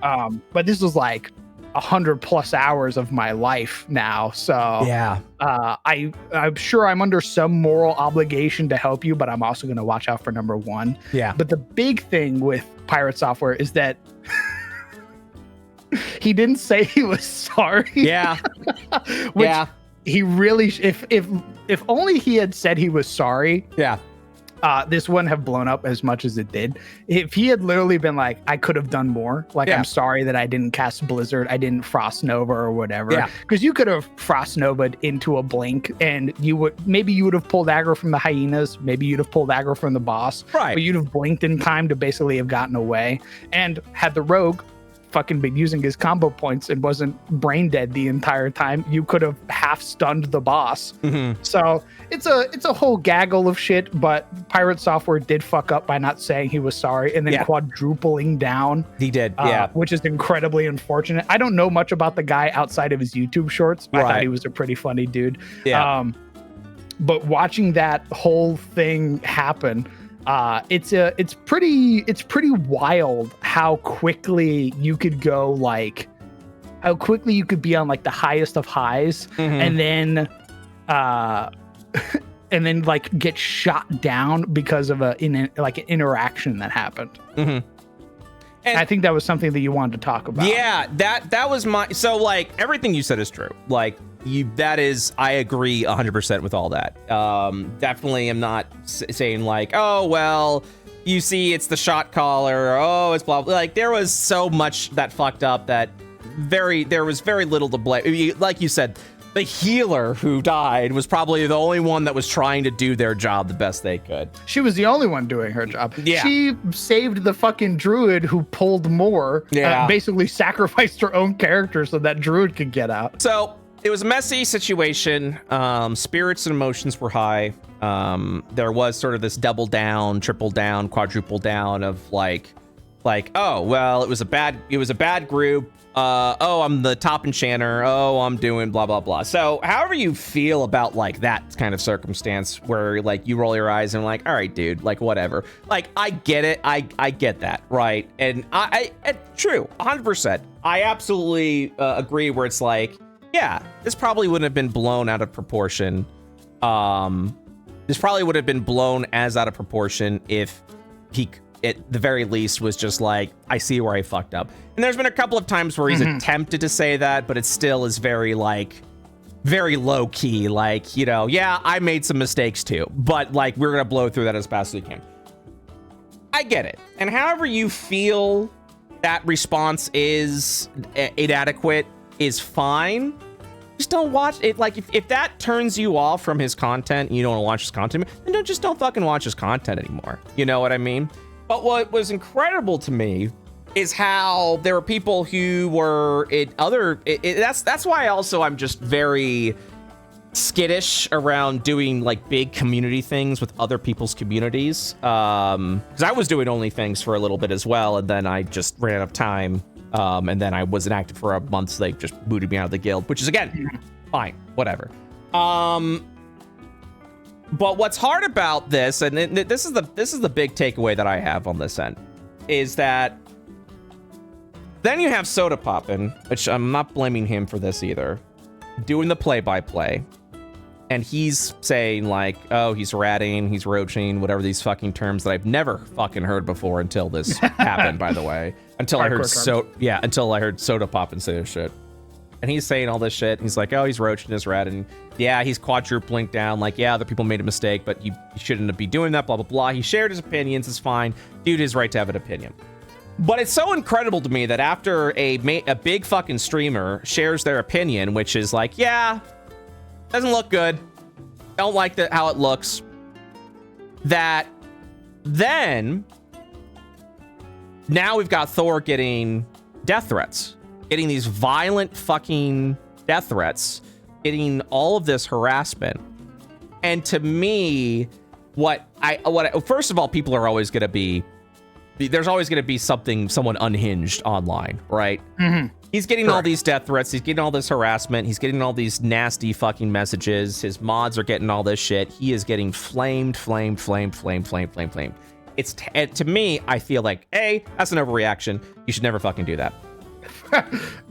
Okay, so here's the fucking thing. Like, brother, if it had been a party wipe and he was the only one that survived, I could understand the vitriol of people being like, you killed my streamer, you fucking, you rat, you piece of shit. Yeah. The fucking healer was the only one to die because she sacrificed herself for the dumbass druid. Like, that's it. Yeah. Like, that's it. Like, that was the only person to die. Everybody else got out. I think the warrior got out, the druid got out, the rogue got out, the wizard got out. So, like, the mage got out. So, like, are you upset to be upset? Which usually is the thing, right? People looked at the situation and went, right. But my time to be vitriolic without any repercussions. But also keep in mind, right? I don't know if any of these other streamers are getting the same vitriol who also fucked up. You know what I mean? And we're also getting really angry and upset and mad. And we're maybe not doubling down as much, but we're very quick to point out, man, I really don't like that Thor quadrupled down. It was like, so why are we doing, what is the reason? First of all, what is the reason for the death threats? Because if the answer is because he didn't apologize in a certain way, like, insane. It's insane. What's also insane to me, and this is why I catch myself like reading down Twitter/X, and then you going into threads and then seeing responses and then just going, oh God. What really upsets me is where he goes, yep, I'm getting death threats. Here's all the things. Here's what I'm doing, blah, blah, blah. Shows all this shit. And then community members' responses are almost like, well, that could have been avoided if you apologized. Like, excuse me? Like, I'm getting death threats over here, and now you want to go ahead and do one more final screw of like, well, you wouldn't be getting death threats if you apologized the way that I wanted you to. Like, that is also insane to me, and just like. So that is unfortunately the internet culture as of late. Hate that. Is because of that such a degree of difference, like that anonymity that's there. Anger's easy. Anger's an easy emotion. Oh, 100%. Jeez. Like, people go, okay, well, there's like, I can send him a message. Like, so the other thing to consider as well is that out of all of them that were being sent out, maybe one was genuine, but the issue is that one was genuine. Right. And that a bunch of people basically looked at that and started like piling onto it just because they could. And that's sort of the internet culture, which is a shitty thing. And that's probably not something that'll ever change, unfortunately, because you are anonymous on the internet, which means you can say the most hurtful, vile things imaginable, and just be like chilling in your chair, however many thousands of miles away from a person with no actual intent to do all of that. You're just there to ruin somebody's day. Yeah, you're just there to be a little edgelord. Yeah. Yeah, dude. Like, I can't tell you the amount of times, like, with an extensive history in World of Warcraft, especially rated arena, you are very familiar with death threats and similar, like, I wish you get cancer type shit, for simply, stomping on some duos or trios team. I think it's definitely tricky when you've got when you're a household name, but also what makes it challenging is when you've got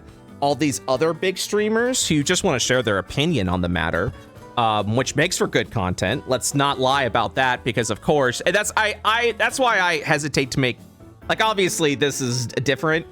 I don't like making content about other people. It's super fucking easy to do. You look at all the fucking drama channels, and I think for me personally, it's a very half-assed way to make content personally.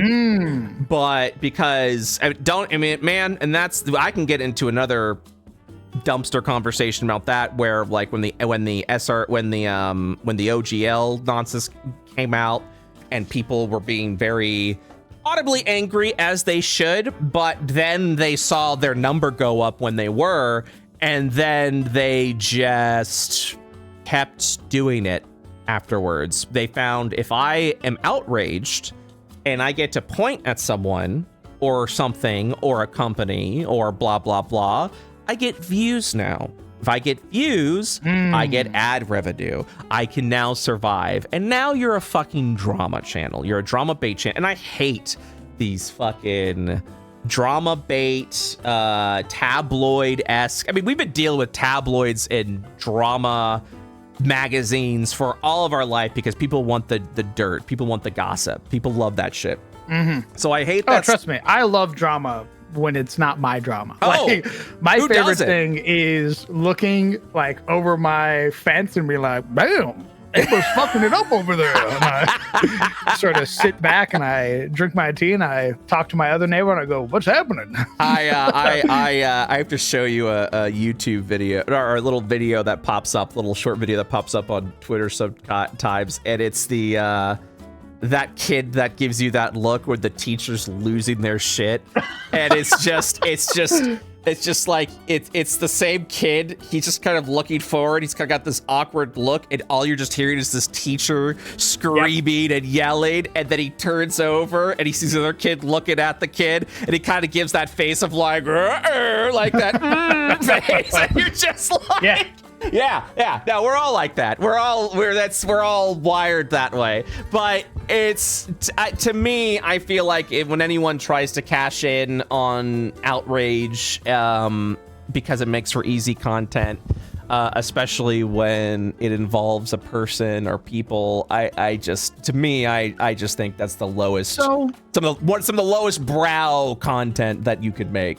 Yes, there are grifters. Yes. However, comma, okay. if you were to look at it through a certain lens, like taking a step back and looking at us, we are also in some way, shape, or form a grifter. The amount of times that you and I shit on like Wizards of the Coast in front of our audiences and stuff like that is somewhat similar. It's not to the point where we're farming It is similar. views. I feel like they're the only difference, and that's why I had to be like very like upfront about this. I think the only difference is we're not doing. I guess we are doing it for content too. I don't know, man. I think for me, it's just I see like what Wizards of the Coast is doing, and I'm mad because. Not because a streamer told me to be mad. I'm mad because of what they're doing to a thing that I am so in love about. And so that's why whenever I'm, punching or talking about what Wizard of the Coast is doing, I want to make sure my facts are 100% correct and that I do have because I mainly am doing that because I'm just so heartbroken and mad and angry at what this company's doing. And I also want to kind of like vocalize that because at the same time, I want to make sure that A, I have the right to do it. B, I would like to hear some opinions outside of that maybe I haven't seen before. And I would love nothing more but to say a thing that I did research on, right? And then someone been like, well, I understand. I see where you're misunderstanding that, and then they present their point of view, and then I go, well, now I got egg on my face, and I can back down. My issue is like, okay, so for example, one of the big twisting points that people like to do when they're fighting Hasbro and Magic the Gathering and Wizards of the Coast and etc. is AI. They want to point at art and go, this looks like AI because of these imperfections here. It's super easy to scream AI, point your finger and go, company do bad, it do AI. There has been so many artists who have been falsely accused of doing AI art for Wizards of the Coast, and those are damning accusations in this industry. But it's super easy when someone goes, hey, I think that's AI, and then you join the bandwagon because you know you're going to get clicks. I have seen creators who have said that, and then other creators go, incorrect, like that's not happening. You need to be more careful about this. You know what I mean? Like you need to be more cautious. Meanwhile, I have seen, and I won't say names, big TTRPG creators where after the OGL nonsense start trying to make mountains out of molehills because, again, the outrage culture fucking works. And then with 5 seconds of research, you could be like, that's not what they're doing. Like, don't get me wrong. I'm not going to try and defend Wizards of the Coast and their actions, but if you're going to call them out on something, make sure it's actually something you can call them out on. Don't just go, well, it kind of looks, that's why I've been very clear about the Monster Manual 2024. Do I think they're going to have a system in place where you can build your own monsters from scratch? I don't think so, but I'm holding judgment until I see the book for myself, and then I'm gonna go ahead and start screaming. And yes, I do know that there was AI art in that Giants thing, but that does not mean, A, that we're the experts, or in that Book of Giants that they did, we saw some like obvious like fucking generation that was so painfully obvious, and that Wizards of the Coast had to be like, yeah, we did that. And then they did Magic the Gathering advertisement that had AI art, and they're like, yeah, we did that. So I understand being vigilant and keeping an eye on things, but make sure you have some proof. Make sure you have some gumption. Make sure you have some things, because as of right now, I have seen quite a handful of times, actually, artists that have worked with Wizards of the Coast for well over a decade, who have been well established within the art communities, have had their art pieces pointed and been like, that kind of looks like AI, by people that aren't fucking artists. And then they've had to like defend their work and shown their drawings and things like that. And then again, the argument we're getting is, well, Wizard of the Coast did it once, so we gotta be vigilant. And it's like, you're not hurting Wizards of the Coast. You're hurting the artists that you're making these blatant accusations about, the ones that actually have their names on the piece that you're now screaming, this is AI art. Like, you just have your actions, what you vocalize, they have dangerous effects. And going back to the Thor Pirate Software thing, it was weird to me, and maybe the timing's off, maybe I didn't get everything lined up, I'm willing to admit that, but it's interesting to me how Soda Poppin shares his thoughts, says these words, and then suddenly you're now seeing tens of thousands of people mimicking and parroting those same sentiments and then spinning that as a rationale for death threats. And then when you expose that you're getting death threats and your mods are getting death threats and heinous things are being then you've got this whole other group of people who were like, yeah, well, you could have avoided it if you didn't double down. It's Thor's fault that he's getting those death threats, which is disgusting to me, because no one deserves that. And anytime you try to rationalize it, just makes it easier to have it done again to the next person. At the end of the day, we need to act like fucking human beings. I don't care if you're hidden under the anonymity of being behind a monitor. We have to act like people, because yes, it is easy to trash talk. It's easy to say shit. It's easy to threaten. It's easy to say things with meaningless words behind it. But the more often you do that, it's dramatic, but you lose a little bit of your humanity every time you do that. You're just becoming a husk at that point. You know what I mean? Mm-hmm. Those people aren't.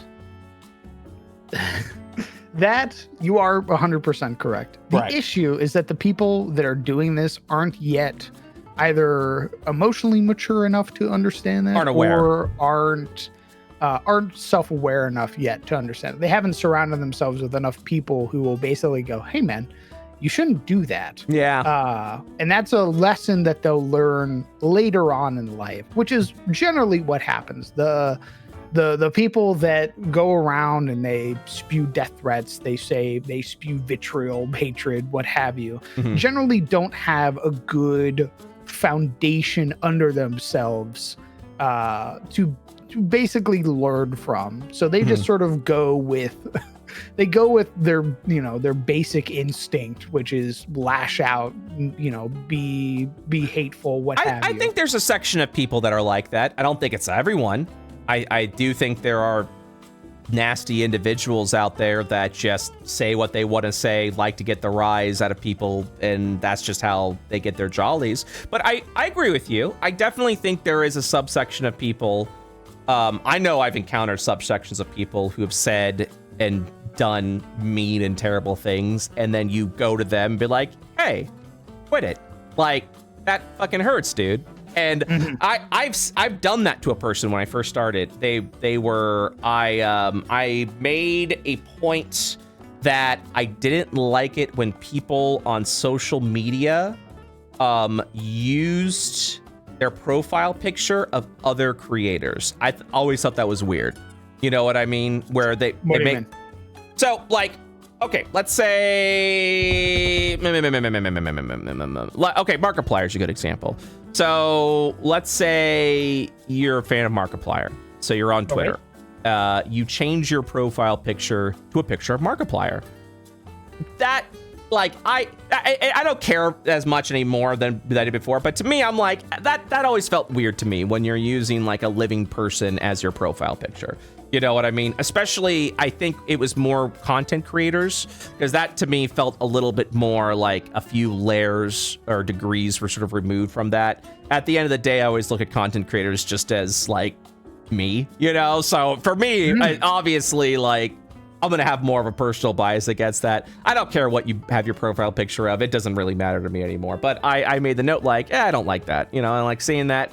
And sometimes it could be confusing or misleading, because I also know friends who have tried to message people who have the same name and picture as someone, and it's just a fan. It's just a really big fan of that person. And so I'm like, the confusion's there. So I was like, I don't like that, and I shared my opinion, and then I was getting flamed by these people that had these profile pictures, and it was very unhinged stuff, and they were saying mean shit to me, and they were doing like mean art and stuff, and I would say, hey, I'd respond to their art and things and be like, hey, I don't, like, I'm sorry we've had a different opinion, but like, don't bully me or do rude stuff like that.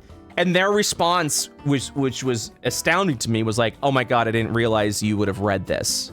And you're like, and that to me is also another thing where it's like, if you're saying something under the assumption that that person isn't going to see it, and then they see it, and then they call you out for it, and your defense is, I said it because I didn't think you'd see it, is, first of all, again, mean what you say. Like, say it with your chest. Make sure that you are saying what you truly believe. Like, that's, you can't get super far with being disingenuous. You know what I mean? Like, it's just, say it as if the person would see it. Like, that's, you gotta try to, I don't know. To me, that's what it is. It's like, don't say something that you wouldn't be afraid to say to the person in their face. You know what I mean? Like, and again, that's just the anonymity of being online. It's very easy to say unhinged, mean, shitty things because you're not gonna get caught. And it's 100%. Yeah. So that's the reason why I wanted to bring up that story. It was more of just like I don't like, you don't have to look at what Thor did and like forgive it or understand it. Like obviously I'm with you where it's like, yeah, he probably should have been more like, yeah, I could have done these things, He should have done his job as a mage. He didn't. The druid shouldn't have been jumping around like a moron, and the rogue should have done more, like actually play their class. Everybody except for the healer was at fault in that group, and it's just unfortunate that it feels like it's a clash of egos. Yeah. So I mean, at this point, it's so far gone that I don't think anything can be salvaged. Yeah, it'll take time. At the end of the day, that's all it is. It's definitely gonna take some time. So, all right, I think that should about wrap it up because we've been going for a little over 2 hours now, which I think that is an excellent first podcast. Before we do wrap up, though, because this is definitely a conversation I would really like to get into more. And spend more time on, because I know people are very interested in your hatred for gnomes. Like, I know for a fact that people are genuinely, like, really want to know your logic behind that. And the reason why I was like, we'll hold off till next week, because I definitely want to talk about the Thor thing, because that was what is happening at the moment. But I do feel like the gnome conversation is going to be a longer point instead of being like, hey, can you just go ahead and list the facts of why you hate gnomes? Thanks, Crown. Anyways, walks away. Like, I definitely want to have a conversation about that with you. So let's make sure we talk about that like first thing next time. Does that sound good? Yeah. And that'll be our promise to the audience as well. So guys, I hope you all enjoyed this. We're currently streaming live on Twitch and YouTube. We streamed it on YouTube over on the World of IO channel. We're probably going to do that for the next 2 or 3 sessions. And episodes, god damn it. And if we're getting the outcome that we got today, because today very good people showed up. A lot of people showed up to listen to us yammer both on YouTube and Twitch, which is awesome, which is incredible. Thank you guys so much for showing up. I hope you all genuinely enjoyed this. We are going to have new channels for this. We have a Patreon, patreon.com/dumpster delvers or !DD in the Twitch chat. We've already got a bunch of people who have joined. Thank you so much for joining our Patreon.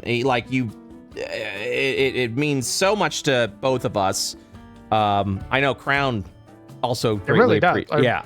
I really do appreciate it. All the support and everything like that. And by the way, the Discord's not linked to the Patreon. It's not linked to the Patreon? We're going to link that. Nah. We're going to get that linked. I thought I did link it.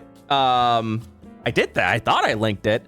So that's okay. We're going to make sure that we're going to get that all linked up for you guys. So if you join our Patreon, please make sure you keep an eye on it. I will probably get it set up by tomorrow. It will be the Dumpster Delvers is going to be a private Discord. If you want a public Discord, you're free to join the IO Discord or join Crown's Discord. Those are two public, but we kind of wanted the Dumpster Delvers Discord to be a bit more private. So it's a little more, it's a little more intimate, but also B, we don't have to worry about, like, we can kind of keep the size low. Does that make sense? Like, I feel like it'll just be better off for our Dumpster Delver stuff. And also we can just talk to people more. You guys can request topics that you would like us to discuss about. Depending on how big the podcast grows, we definitely would want to ask for, like, stories of yours that we'd love to share on air, which would be really cool. But yeah, we'll make sure we get that set up for you. I thought I already had it set up, but we'll make sure we're getting it set up. We're actually recording from the Discord right now. Myself and Crown, right. We're currently in the dumpster, doing this. So, but yeah, thank you so much. And then this podcast will be up next week on our new YouTube channel, which is youtube.com/@dumpsterdelvers. I'll drop a link so you guys can subscribe to that. We're only doing it on the IO channel for these first few episodes just to get the word out. I think we did that well. And then probably what will end up happening is let me go ahead and get this channel for you guys. On air is such a boomer phrase.